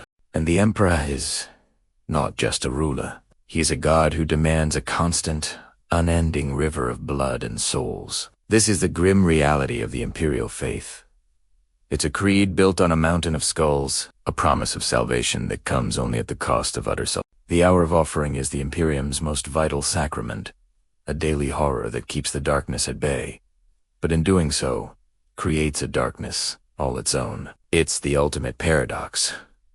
To save humanity, the Imperium must become a monster that consumes its own children. The light of the Astronomican, the very symbol of hope and guidance for humanity, is kindled by the deepest despair imaginable. Thank you for joining me on this bleak journey into the heart of the Imperium. It's a testament to the sheer scale and tragedy of this universe. What are your thoughts on this brutal necessity? Let me know in the comments below. And if you appreciate these explorations into the darker corners of the lore, please consider liking this video and subscribing to the channel for more. We'll see you next time. Hello, and welcome back to our deep dive into the grim darkness of the 41st millennium. Today, we witness a moment of profound sacrifice and terrifying enlightenment. The communion of pain. We follow the sanctioned Psyker, Voss, as his journey reaches its most critical and agonizing juncture. The moment has arrived. The air in the chamber is thick with the scent of ozone and cold dread, a stark contrast to the fervent prayers whispered by the tech priests attending the arcane machinery. This is no ordinary device. It is a nexus of psychic energy, a conduit designed for a purpose both holy and horrific. And today, it is Voss's turn to be enthroned within its cold, metallic embrace. As the attendants, their movements precise and devoid of emotion, begin to bind Voss, his heart hammers against his ribs. Heavy, cold restraints click shut around his wrists and ankles. Cables, like metallic serpents, are connected to ports surgically implanted in his skull and along his spine. Each connection sends a jolt through his system, a precursor to the deluge of power that is to come. He closes his eyes, reciting the litanies of faith he has been taught since childhood, his only shield against the sheer terror of the unknown. He's a tool of the Imperium, a weapon to be wielded, and this is the price of his power. He has been prepared for this, drilled and conditioned, but no amount of training could truly ready a person for the reality of being plugged into the very heart of a psychic amplifier. The hum of the machine grows louder, a bass note that vibrates through his bones, through the very marrow. He is no longer just a man, he's becoming part of the machine. With a final guttural prayer from the lead tech priest, the machine is activated. It's not a switch that's flipped or a button that's pressed. It's a ritualistic incantation, a sequence of binary cant that awakens the machine spirit within. For Voss, the world dissolves. The physical sensation of the restraints, the cold air on his skin, the scent of incense, it all vanishes in an instant. His consciousness is torn from its fleshy vessel, stretched thin like gossamer thread, and flung into an endless, roaring void. It's a sensation beyond pain, beyond comprehension. His mind, his very essence, expands at an impossible rate. He is no longer confined by the boundaries of his own skull. He is everywhere at once. He is the cold steel of the chamber, the shimmering dust motes in the air, the frantic pulse of the tech priests. Then, the communion begins. A single point of light appears in the blackness of his new reality. But it's not light. It's a thought, a feeling, a spark of another consciousness, and then another, and another, until the void is filled with a billion points of light. He feels Tim. He feels asterisk. All asterisk of them. Every sanctioned psyker connected to the network. Every soul bound to a similar fate across the countless worlds of the Imperium. He is no longer Voss. He is part of a choir, a collective consciousness bound by a singular, overwhelming sensation. Pain. It's a sea of agony, a tidal wave of suffering that threatens to drown him. He feels the searing pain of a psyker immolating under the strain of their own power on a distant battlefield. He tastes the bitter despair of another, their mind fracturing under the whispers of the warp. He experiences the cold, gnawing fear of a young astropath sending their first message across the void, terrified of the things that listen in the dark. This is the communion of pain. It is the terrible secret and the grim necessity of the Imperium's psychic might. Each individual's suffering is shared, distributed across the network. The agony that would shatter a single mind is borne by thousands, by millions. It is a shared burden, a sacrifice made by the few to protect the many. Voss's individual pain is now a single drop in an ocean of torment. Yet, within this maelstrom of agony, something else emerges. It is a strange and terrible beauty, a sense of unity forged in the crucible of shared suffering. He is not alone. In this hellish symphony, he feels a sense of belonging he has never known. They are all one mind, one will, one purpose. They are the psychic shield of humanity, the voice that cries out across the stars, the weapon that holds back the darkness. They are bound together not by love or by loyalty, but by a shared, unending torment. The initial shock begins to subside, not because the pain lessens, but because Voss's perception of it changes. He learns to navigate the currents of this psychic ocean. You can feel the ebb and flow of the collective consciousness, the surges of power as a great ritual is enacted, the lulls as psychers perish and are replaced. He sees glimpses of far-off worlds through the eyes of others. He witnesses a charge of the Imperial Guard on a war-torn planet, their psychic protectors screaming in defiance as demons claw at the veil. He feels the focused concentration of the navigators guiding a fleet through the treacherous currents of the their third eye burning with the light of the He's a part of it all.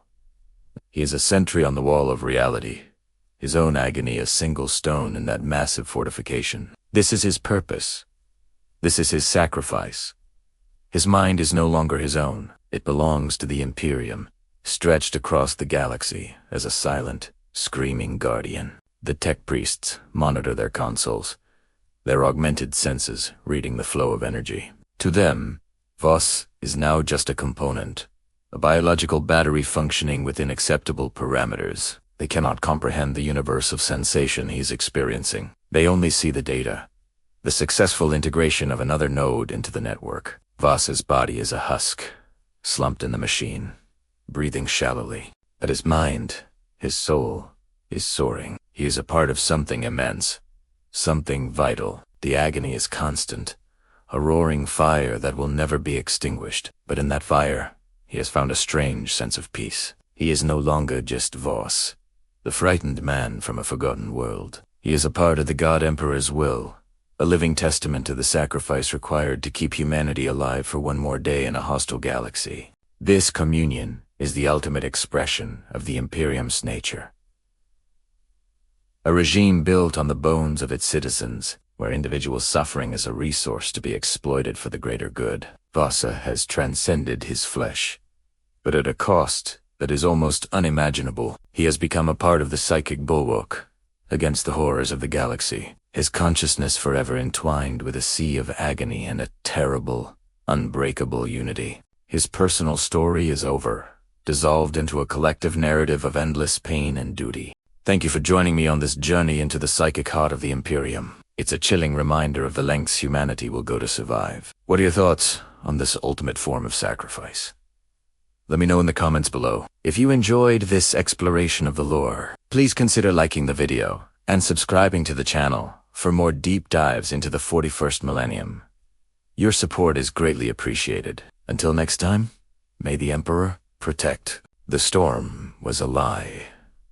Not a lie of weather, not a lie of wind or snow, but a lie of reality itself. A maelstrom of psychic energy, a tempest, brewed in the deepest pits of the warp, had descended upon the battlefield, and Inquisitor Voss was at its heart. He felt the very fabric of his sanity fraying, each thread snapping under the immense pressure.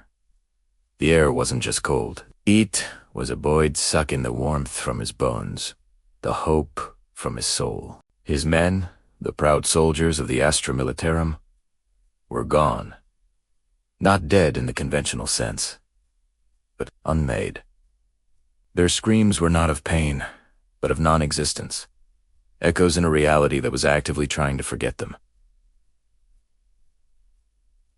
Voss was a Psyker, a powerful one. But this was beyond his comprehension. This was a force of pure, malevolent chiles, a tide of impossibilities that threatened to drown everything. He felt his own mind buckling, the psychic wards he had so painstakingly erected over decades of training beginning to crack like thin ice. Through those cracks, whispers slithered in. Promises of power, of release, of an end to the suffering. The siren song of the ruinous powers, sweet and venomous. He could feel his own power, his own soul, being drawn out. A feast for the starving entities that swarmed in the unseen currents of the image. He was drowning. Not in water, but in despair. The sheer, crushing weight of a galaxy that hated life, that hated order, was pressing down on him. He saw visions of futures that should not be. Stars dying like embers, civilizations turning to dust in the blink of an eye, the laughter of thirsting gods echoing through the silent void.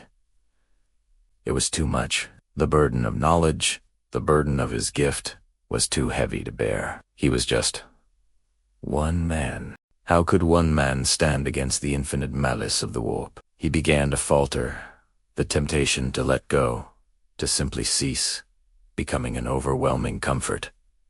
Then it came. It was not a sound, not a voice that traveled through the air. It was a presence. It cut through the psychic hurricane like a blade of pure, incandescent light. It was a sun rising in the deepest, darkest night of his soul. The storm of chaos did not break. It recoiled. It shrieked and hissed, pulling back from this new, impossibly vast consciousness as if burned. The presence was ancient. So ancient it made the concept of time feel like a child's toy. It was powerful, a psychic gravity that could hold 1,000,000 worlds in its orbit. And it was weary, so weary.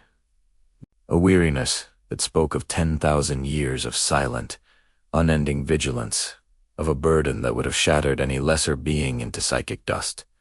It was the Emperor. the master of mankind. Here, in the heart of this warp-spawned hell, the anathema had turned his gaze upon a single, insignificant soul. Voss felt an awe, so profound, it threatened to vaporize him. It was like a microbe suddenly becoming aware of the star it orbited. He was nothing, a mote of dust, and yet the Emperor was aware of him. The whispers of chaos died, choked by the sheer, unadulterated purity of this psychic light. And then the Emperor spoke. Not with a voice of thunder or a command that shook the heavens. It was a whisper, a single thought impressed directly onto Voss's soul. A whisper that carried the weight of a dying galaxy, the hope of 1,000,000,000,000 souls, and the sorrow of a father watching his children fight and die in a war that seemed to have no end. The word was, endure. It was not a command born of tyranny. It was not a demand for blind obedience. It was a plea from a weary guardian to one of his sentinels. In that single word, Voss understood everything. He saw the golden throne. He saw the skeletal figure interred within, a lighthouse against an eternal sea of darkness. He saw the 10,000 years of sacrifice, the constant, agonizing struggle to keep the Astronomican lit, to keep the malevolent gods of the warp at bay, to hold the fragile Imperium of man together. He understood his own role in this grand, terrible tapestry. His power, his soul, was a resource, a fuel. The warp storm was a breach in the dam of reality, and he, Inquisitor Voss, was the material needed to plug it. To endure meant to become a psychic bull, to stand against the tide not just for an hour or a day, but for eternity. The Emperor was not asking him to win. He was asking him to hold, to become a living, screaming psychic ward, a perpetual sacrifice. The choice was his, but was it truly a choice? To refuse meant the damnation of this world, perhaps this entire sector. To refuse meant letting the Emperor's eons of sacrifice be for nothing. To accept was a fate worse than death. It was an eternity of torment. His soul would be consumed, burned, torn apart, and reformed, over and over, a constant, unending agony as he held back the voracious hunger of the warp. He would become a silent monument to duty, a forgotten hero whose only reward was endless pain. He looked at the psychic maelstrom, now held at bay by the lingering grace of the Emperor's presence. He thought of the teeming billions of humanity, ignorant of the horrors that clawed at the edges of their reality. They lived their lives. They loved. They dreamed. They built, all under the shield that he was now being asked to become a part of. His life, his individuality, his very soul, was a small price to pay for their continued existence. It was the ultimate expression of the Imperial creed. The needs of the many outweigh the self. With a clarity that was both terrifying and serene, Voss made his decision. He opened himself up, not to the chaos, but to the duty. He reached out with his own psychic power, not to fight the storm, but to anchor himself to it, to become its cage. He felt the hooks of the warp tear into his essence, the fire of raw immaterium beginning to consume him. The pain was immediate, absolute, and beyond anything he could have ever imagined. His physical body was already dissolving, turning to incandescent dust. But his spirit, his soul, held fast. He would not be remembered. No statues would be raised in his name. No tales would be told of his final stand. His fate was to become an anonymous, screaming ghost, a psychic dam holding back a sea of eternal damnation. And as his consciousness began to fracture under the strain, as the first second of his eternal torment began, a single thought, a single prayer, echoed in the void where his mind used to be. For the Emperor, for humanity.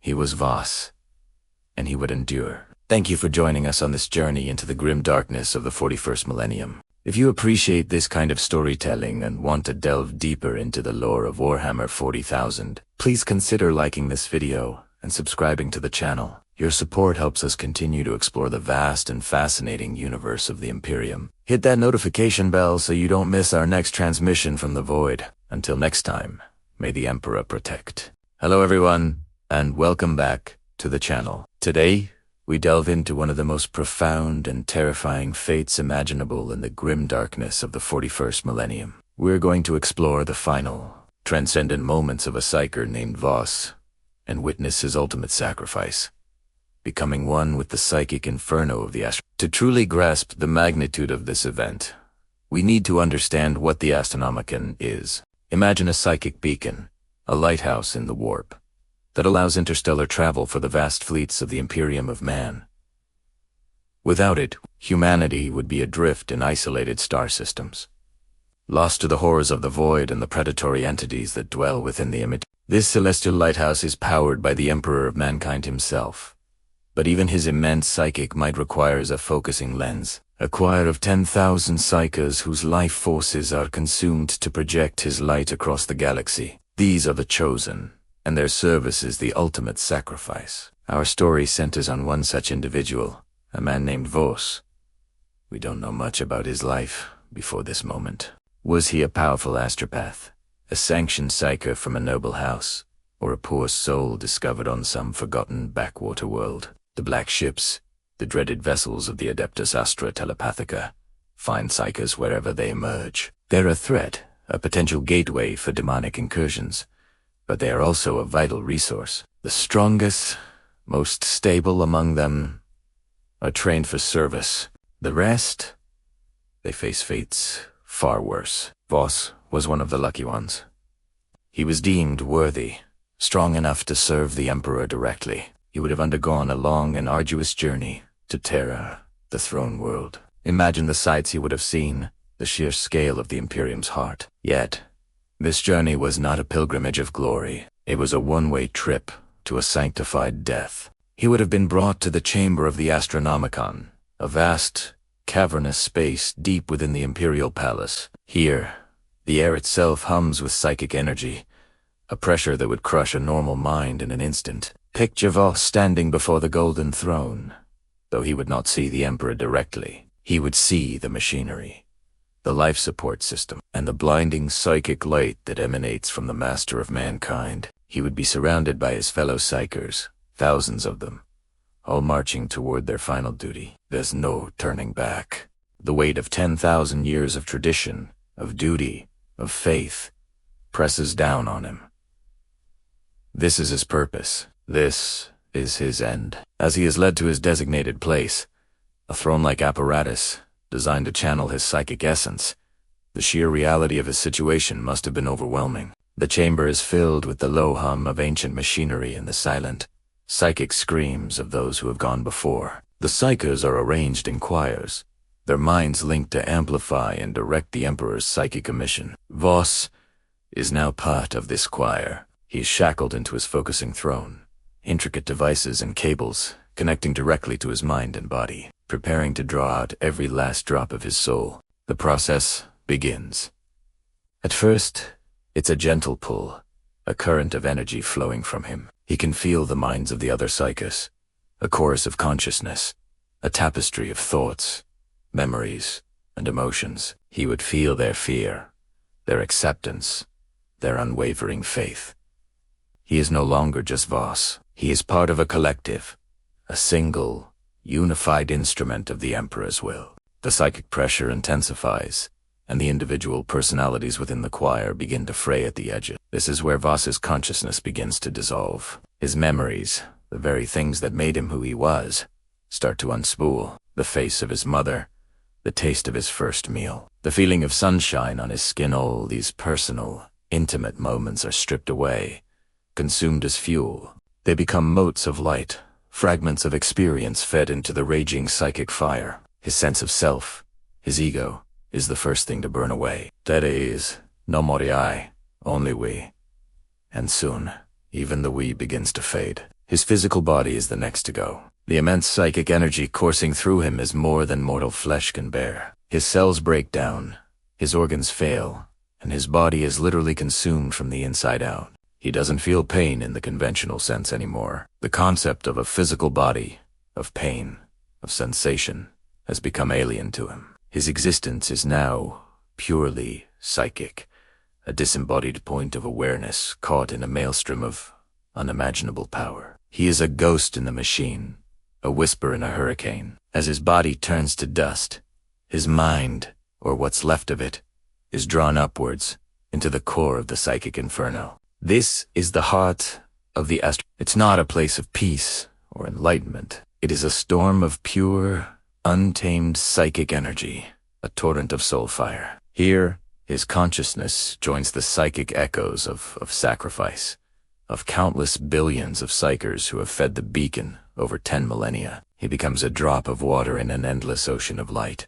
He's now part of the Astronomican itself. His dissolved consciousness is a single thread in the brilliant, blinding tapestry of the Emperor's light. He is the hope for navigators staring into the madness of the warp. He is the guiding star for a rogue trader, charting a course to a new world. He is the beam of light that allows a fleet of space marines to arrive just in time to save a besieged planet. His individual existence is gone, utterly and completely erased, but his essence, his soul, is now part of something eternal, something vital to the survival of the human race. Is it a noble end? Or is it the ultimate horror? In the 41st millennium, the two are often one and the same. Voss gave his life, his mind, his very soul, so that the Imperium might live for one more day. He has joined the psychic inferno, his consciousness a flicker in the sacred flame. He is gone, but his sacrifice shines across the galaxy, a silent testament to the terrible price of survival in a hostile universe. He is the light, the guide, the This is the ultimate fate for so many Psykers in the Imperium, a sacred service that demands the complete annihilation of the self. It's a chilling reminder of the scale of sacrifice required to keep the darkness at bay. What do you think? Is this a worthy end for a servant of the Emperor? Let me know your thoughts in the comments below. Thank you so much for joining me on this deep dive into a fascinating piece of Warhammer lore. If you enjoyed this video and want to explore more of the grim darkness of the far future, please consider hitting that like button and subscribe to the channel for more content like this. Your support helps the beacon of this channel shine a little brighter. Until next time, may the Emperor protect.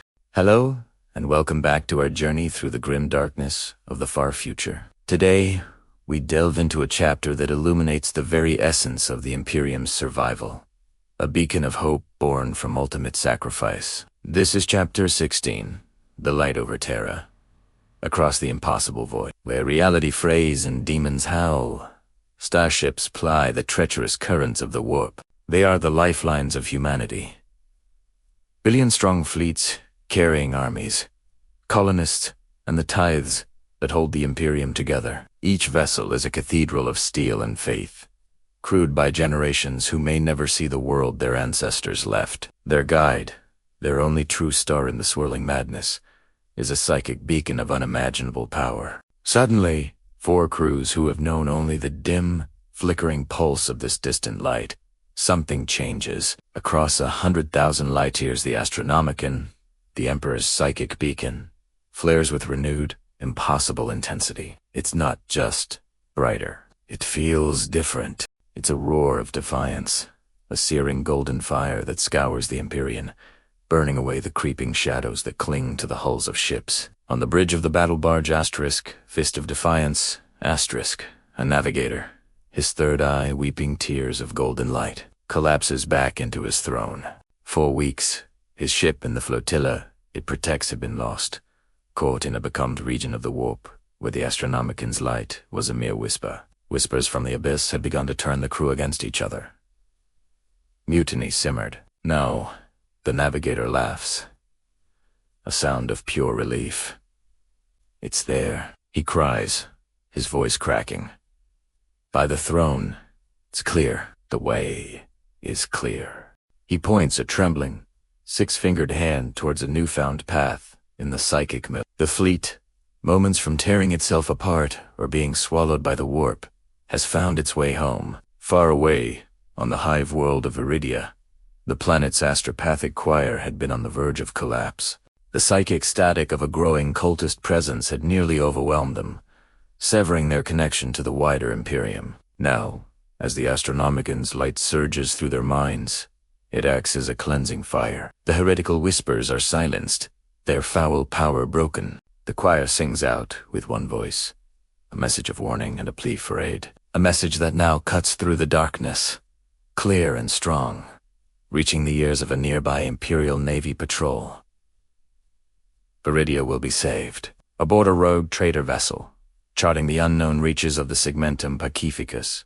The Geller field flickers. For one terrifying instant, the barrier between reality and the warp fails. A multi-limbed horror begins to materialize on the observation deck, its very presence twisting the steel bulkheads. But as it solidifies, the amplified light of the Astronomican strikes it. The demon shrieks, not in pain, but in pure, existential terror, as the golden light unmakes it, dissolving it into harmless, drifting motes of dust. The field stable. The crew breathes again, their prayers of thanks fervent and genuine. This story repeats itself a million times over. A convoy of supply ships avoids a kraken of the warp. A colony of pilgrims finds their promised world. An Astro Militarum regiment, lost and despairing, sees the light and rediscovers its faith to fight on. Across the galaxy, trillions of human souls, from the highest lord to the lowest factorum worker, feel an infinitesimal flicker of warmth, a subconscious reassurance that they are not alone, that the light of the Emperor still protects. Billions live. Billions are saved from fates worse than death. They rejoice. They give thanks to the Emperor, and they continue their duties, ignorant of the price, because on Holy Terra, deep within the Sanctum Imperialis, 1,000 souls have just been extinguished. 1,000 Psykers, the chosen, the pure, the faithful, have been rendered into psychic fuel, their life force and very essence consumed in an instant to feed the Golden Throne. Their sacrifice was not a blaze of glory on a battlefield. It was a quiet, agonizing dissolution, a final, silent scream that no one but the Emperor would ever hear. Their names will never be known.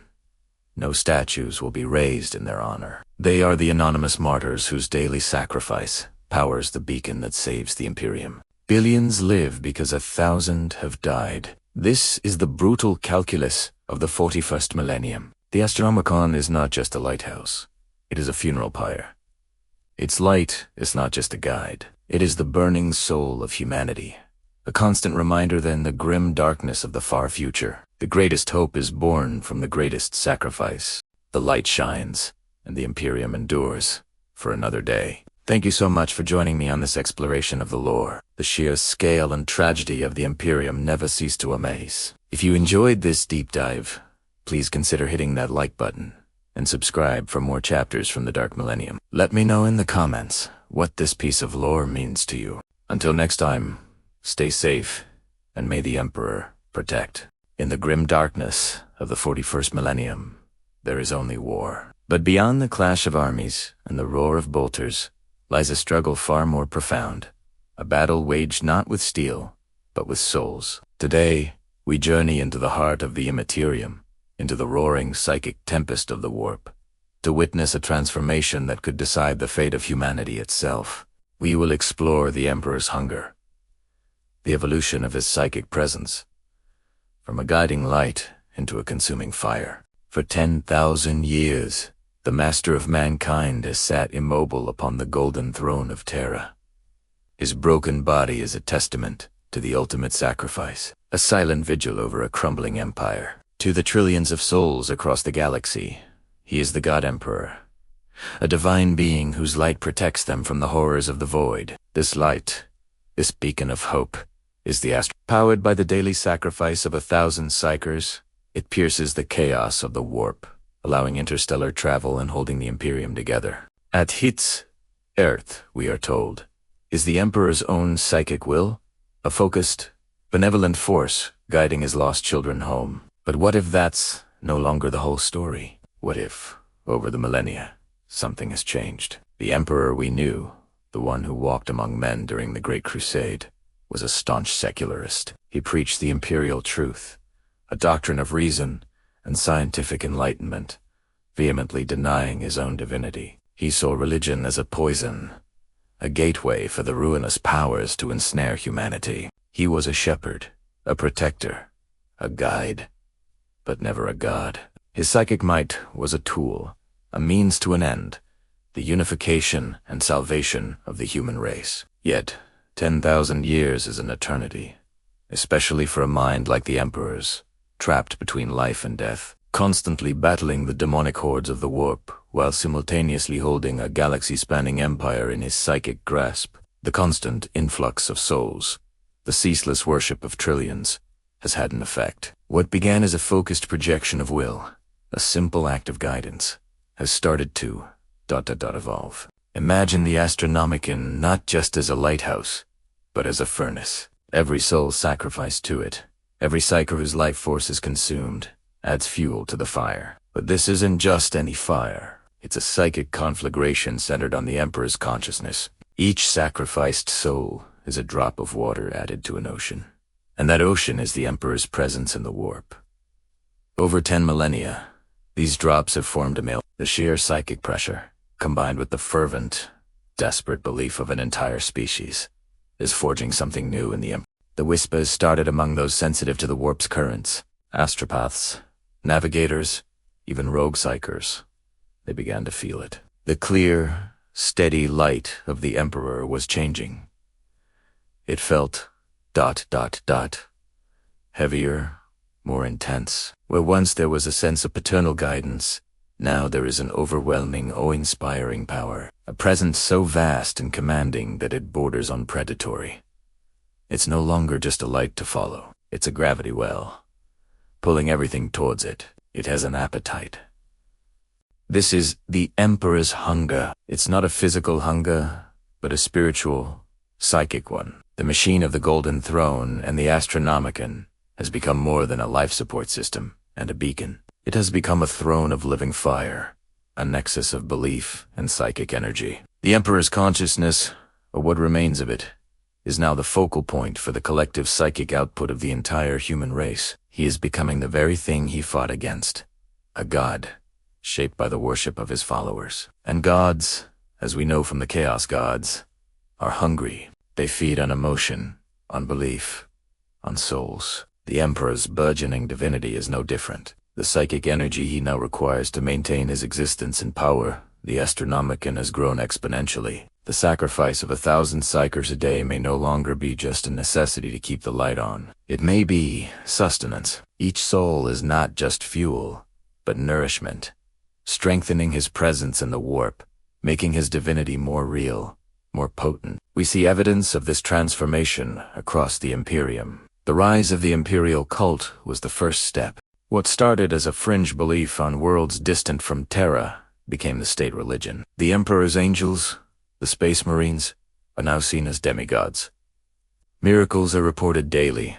The living saints, like Celestine, who channeled the Emperor's power to smite his enemies. These are not the actions of a mortal man, however powerful.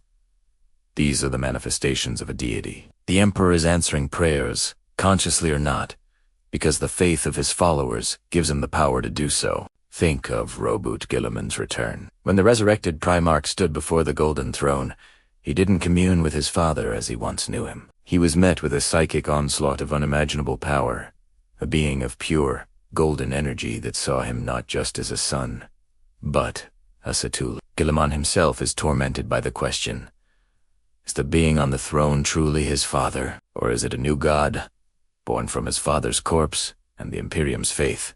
He sees the fanaticism, the dogma, the religious fervor that has replaced the imperial truth, and he knows it's a perversion of his father's dream, but he also sees its power. He sees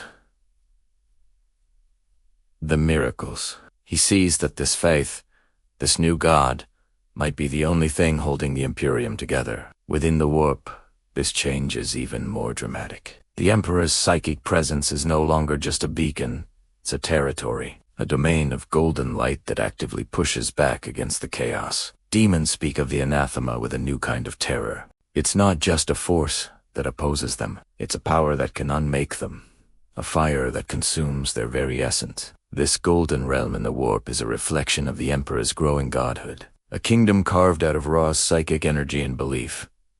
But this divine kingdom comes at a terrible cost. The Emperor's hunger is insatiable. As his power grows, so does his need for fuel.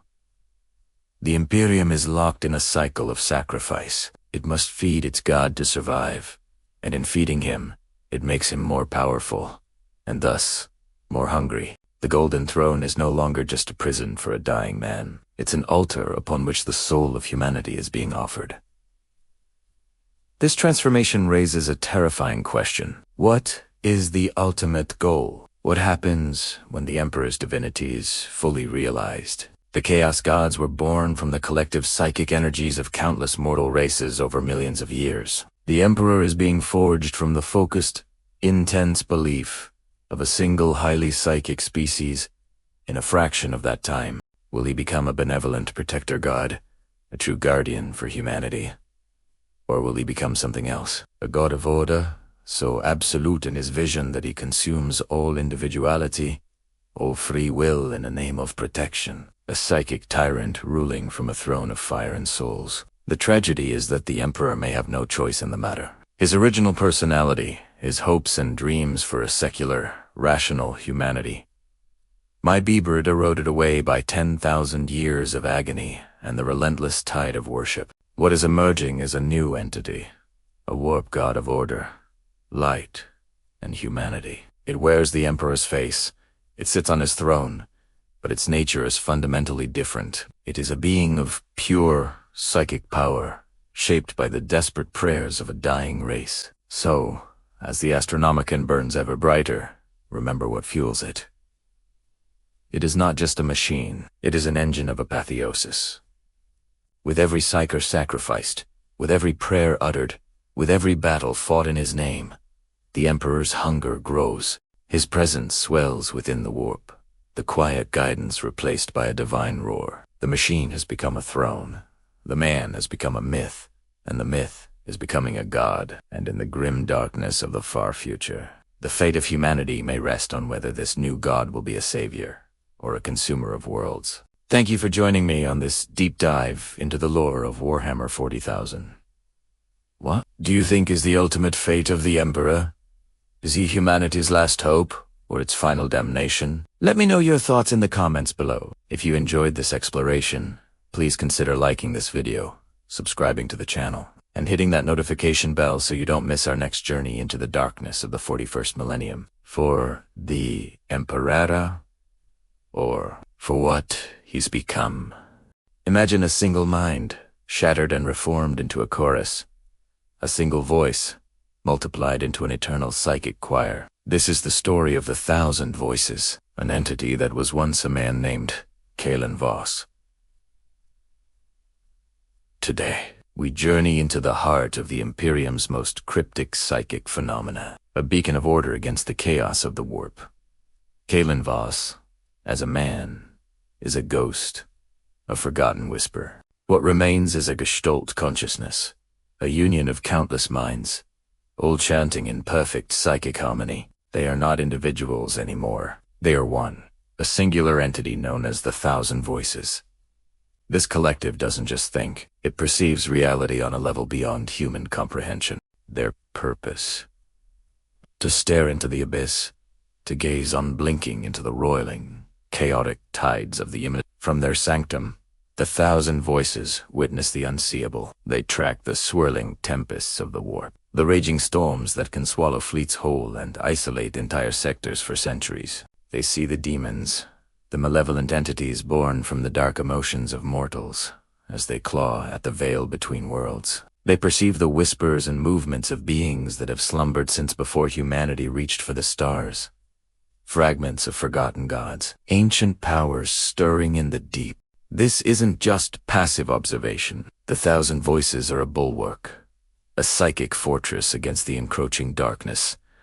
Their harmonious chant is more than just sound. It's a weapon. It's a psychic frequency that resonates with order, pushing back against the formless chaos of the warp, where a single Psyker might be overwhelmed, consumed, or driven mad by the horrors they witness. The 1,000 Voices stand firm.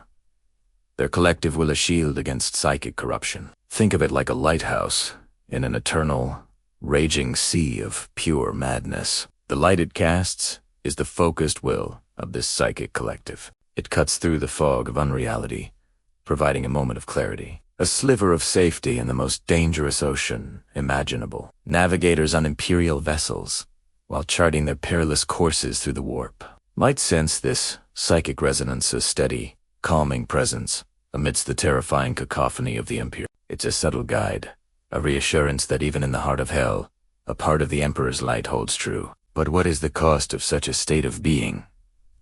Kalin Voss is gone. The individuals who make up the chorus are gone. Their memories, their personalities, their very sense of self have been subsumed into the greater whole. Is it a noble sacrifice? An eternal duty? Or is it a fate worse than death? To lose your name, your identity, to become just one voice in 1,000, forever bound to a single, unending task. There is no rest, no respite, only the eternal chant, the constant vigil. The process of becoming part of the 1,000 voices is shrouded in mystery. It's believed that powerful Psykers, those whose minds are both strong and stable, are chosen to join the choir. Their consciousness is carefully integrated, their unique psychic signature added to the collective harmony. It's a delicate and dangerous procedure. A single discordant mind, a single flicker of doubt or fear, could potentially unravel the entire gestalt, turning a bastion of order into a psychic myth. The 1,000 voices represent a core paradox of the Imperium of man. To fight the monstrous, humanity must sometimes create its own, more controlled, monstrosities.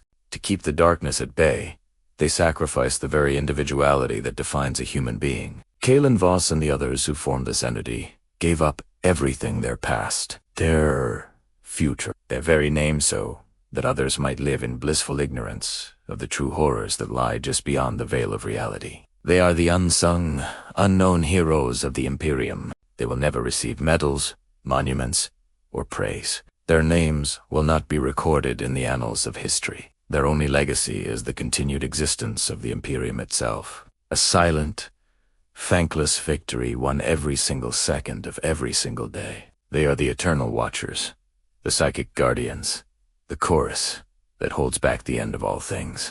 They are the 1,000 voices, and their song is the sound of humanity's will to survive against impossible odds. Thank you so much for joining me on this deep dive into the grim darkness of the 41st millennium. If you enjoyed this exploration of Warhammer lore, please consider liking the video and subscribing to the channel for more. Let me know in the comments what obscure corner of the lore you'd like to see covered next. Stay safe, and may the Emperor's light guide you.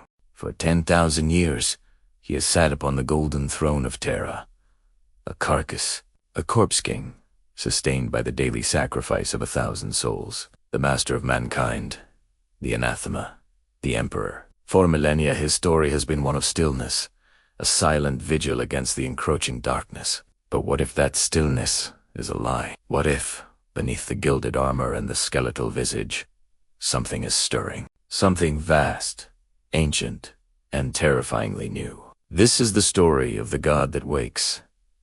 To understand what's happening, we have to go back. Back to the end of the Horus heresy. The Emperor, mortally wounded by his traitorous son Horus, was interred within the Golden Throne. This arcane device wasn't just a life support system. It was a psychic amplifier, a dam holding back the demonic tides of the warp from flooding into our reality through a failed webway project beneath the Imperial Palace. For 10 millennia, this has been his burden, his mind. A fractured lighthouse in the storm of the Imperium guides the starships of the Imperium through the galaxy. He is a beacon, a shield, and a prisoner.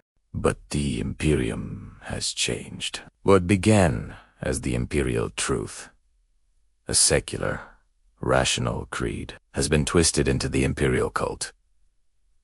Trillions of humans across 1 million worlds now worship the Emperor not as a great leader, but as a god. They pray to him. They sacrifice for him. They die with his name on their lips. Every prayer, every act of faith, every soul consumed by the Golden Throne is a torrent of psychic energy pouring towards one single point in the shattered consciousness of the Emperor. For millennia, this psychic energy was just fuel, sustenance for a dying man. But 10,000 years is an eternity, and the sheer volume of belief has begun to have an unforeseen effect. Imagine a river slowly, inexorably, carving its way through a mountain. The water is faith. The mountain is the Emperor's broken psyche. What was once a trickle has become a flood, a deluge of worship so powerful it is changing the very nature of what it touches. The Emperor, The man who rejected divinity is being forged into a god by the very faith he scorned. We see glimpses of this transformation across the galaxy. During the Plague Wars, when Rubud Gilliman, the resurrected Primarch, faced his demonic brother Mortarion, something incredible happened. Gilliman's sword, the Emperor's own blade, was shattered. In that moment of despair, Gilliman felt a presence, a surge of power that reforged the sword in holy fire, driving the demon Primarch back. This wasn't just latent psychic energy. It was a direct, conscious act. An intervention. Then there is the phenomenon of the saints. Living saints like Celestine. Individuals who can seemingly defy death, wreathed in golden light and wielding holy power. The Imperial cult claims they are avatars of the Emperor's will.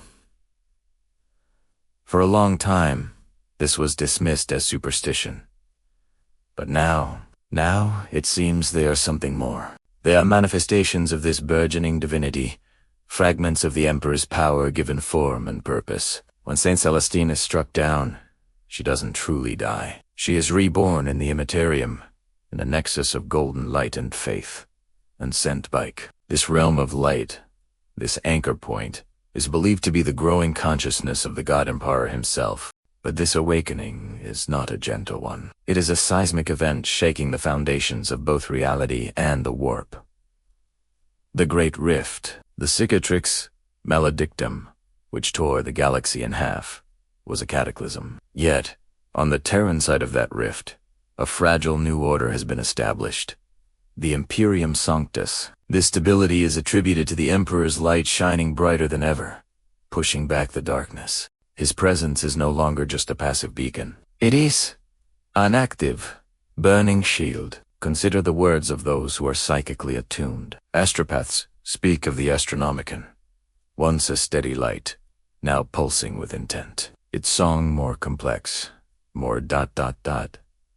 Aware navigators feel its pull like a physical tide, and those closest to the throne, the custodians and the High Lords, feel an almost unbearable pressure, a sense of imminence, like the air before a storm breaks. One of the most chilling and ecstatic accounts comes from a character named Kalin, a pilgrim who managed to reach the Sanctum Imperialis. As he stood before the Golden Throne, he was overwhelmed.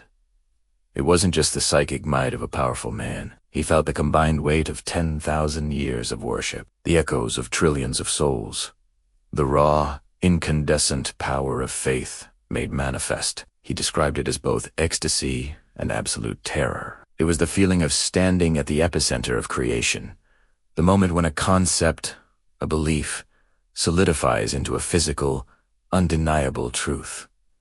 The man on the throne was gone. In his place was a god, coalescing from the raw stuff of human devotion. So what does this mean for the galaxy? If the Emperor awakens, he will not be the same man who led the Great Crusade. That man is dead. What'll rise from the Golden Throne will be something else entirely, a true deity, born of war, sacrifice, and the desperate faith of a dying species. Would this new god be benevolent? Would he be the savior the Imperium has prayed for? Or would he be a cold, alien entity, a being of pure power, whose motives are as unknowable as the stars themselves? The Emperor's greatest fear was that humanity would fall to the worship of false gods. The ultimate irony is that their worship might be creating the most powerful god the galaxy has ever known. This isn't just about the return of a king. This is about the birth of something new, something that could either save humanity or consume it entirely in its divine fire. The god Emperor is waking, and when his eyes finally open, the 41st millennium will be changed forever. The silence of 10,000 years is about to be broken. Thank you so much for joining me on this deep dive into the lore of Warhammer 40,000. Awakening of the Emperor is one of the most fascinating and terrifying plot lines in the setting. What do you think will happen? Let me know your theories in the comments below. If you enjoyed this journey into the grim darkness of the far future, please consider hitting that like button, subscribing to the channel, and ringing the bell so you don't miss our next exploration. Until next time, stay safe, and may the Emperor protect. Across the void of a million worlds, a flicker of hope, long thought extinguished, began to steer. For 10,000 years, The galaxy had been drowning in darkness, a sea of unending war, Xeno's horrors, and the insidious whispers of chaos. Humanity, scattered and besieged, clung to the fading light of a dying god, a silent emperor enthroned in gold upon distant Terra. But something was changing. A pulse, faint at first, then stronger, resonated through the warp. A psychic sunrise was dawning. On the battlefields of 100,000 fronts, the change was felt. A sister of battle, her armor scorched and her faith tested, felt a warmth spread through her soul, a divine certainty that banished doubt. A guardsman, cowering in a muddy trench, looked up to see a golden shimmer in the tormented sky, a light that was not a star, but something far, far greater. Astropaths across the Sigmentum Solar cried out, not in pain, but in awe, their minds flooded with a brilliance that was both terrifying and magnificent. The Astronomican, the psychic beacon that guided humanity's starships, was not just burning, it was blazing with a holy, unprecedented incandescence. This was no mere flare-up, no temporary surge of power. This was a new dawn. On Terra, within the labyrinthine depths of the Imperial Palace, the Adeptus Custodes stood sentinel, their golden armor reflecting a light that now emanated from the very heart of the Golden Throne. The machine was groaning, the ancient systems thrumming with a power they had not known since the Age of Strife. The psychic choir, the thousands of Psykers sacrificed daily to fuel the beacon, felt their burden lighten, their agony replaced by a sense of purpose, a glorious unity. Their individual screams merged into a single, triumphant chorus that echoed across the image. And within that chorus, within that blinding, galaxy-spanning light, a new consciousness flickered. Kalin Voss. He had once been a man, an inquisitor of the Ordo Hereticus, a hunter of witches and heretics. He had walked the shadowed paths of the Imperium, his faith a cold, hard stone in his chest. He had fought, he had bled, and he had ultimately given everything on the volcanic world of Ignis Prime. Facing a cataclysm that threatened to extinguish a vital relay of the Astronomican, he had made the ultimate sacrifice. He had stepped into the psychic furnace, not just his body, but his very soul, offered as fuel to keep the light burning. He had expected oblivion, a final, silent end, but that was not what he found. Instead, he became a part of the light. His identity, his memories, his very being were unspooled and woven into the divine tapestry of the astro. He was no longer Kalin Voss, the individual. He was a note in an infinite song, a single drop in a roaring celestial river. He saw the galaxy not through human eyes, but as the Emperor saw it. He saw the vast, sprawling Imperium, a bastion of order in a universe of chaos. He saw the threats arrayed against it, the slavering hordes of orcs, the silent menace of the Necrons, the seductive poison of the Chaos Gods. A saw it all, and he was not alone. Countless others were with him, a legion of souls who had made the same sacrifice. Psykers, saints, Matazal, who had given their lives to fuel the beacon. Their voices blended with his, a whispered chorus that resonated with the flare of the We burned, they whispered, not with regret, but with ecstatic finality. We burned for his glory. The light pulsed, and Kalin saw beyond the material realm. He saw the great game of the Chaos Gods, their eternal squabbling and their united hatred for the anathema, the corpse on the Golden Throne. He saw their demonic legions recoil from the renewed brilliance of the Emperor's light, their shadowy forms sizzling and dissipating like mist in the sun. The laughter of the thirsting prince turned to a hiss of frustration. The grandfather's plagues withered. The architect of fate's intricate plans were thrown into disarray. The Lord of Skulls roared in fury as his warriors felt a flicker of something other than Raja. Moment of pure, blinding awe. The effect was not limited to the ethereal. Across the galaxy, the Astronomican's renewed strength brought tangible change. Lost fleets, adrift for centuries in warp storms, suddenly found their heading. The golden light cutting through the psychic maelstrom like a blade. Reinforcements, desperately needed, began to arrive at beleaguered worlds.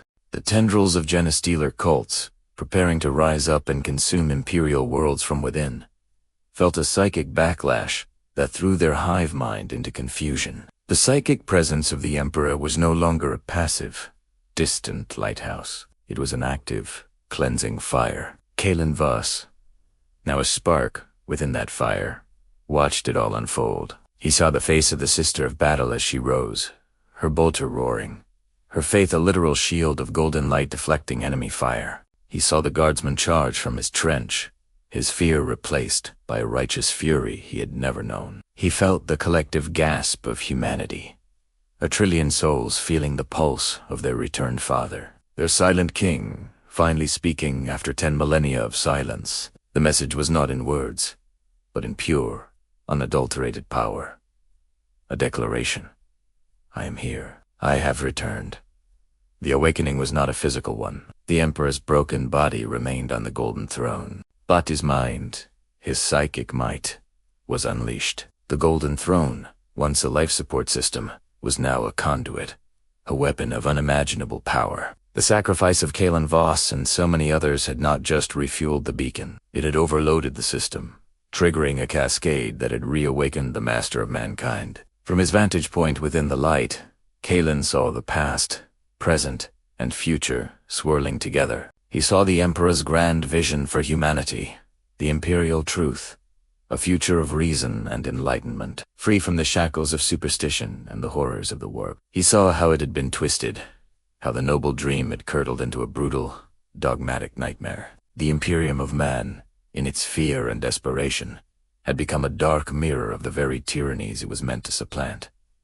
But now, there was a chance for renewal. The psychic sunrise was not just a weapon against the darkness. It was a chance for redemption.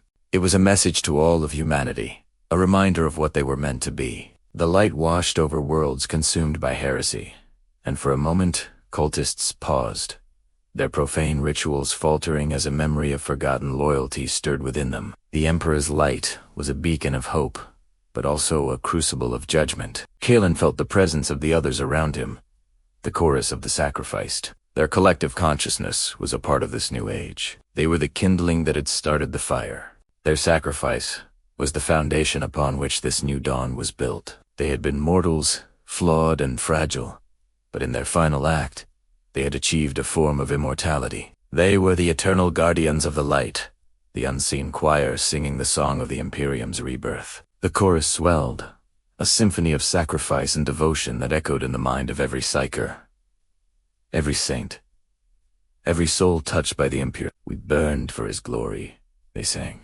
their voices carried on the psychic winds to the farthest corners of the galaxy. And in our burning, he became eternal. The Astronomican did not just shine. It lived. It breathed. It was the Emperor's will made manifest, a promise and a threat.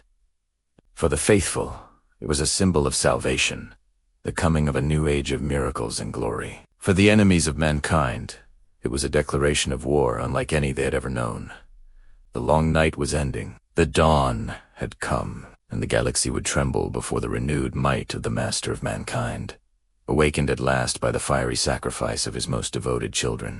The new dawn of fire had begun. Thank you so much for watching. If you enjoyed this dive into the lore of the 41st millennium, be sure to hit that like button, subscribe to the channel, and ring the notification bell so you never miss a story from the grim darkness of the far future. Let me know in the comments what you think this new dawn means for the Imperium. Until next time, the Emperor protects.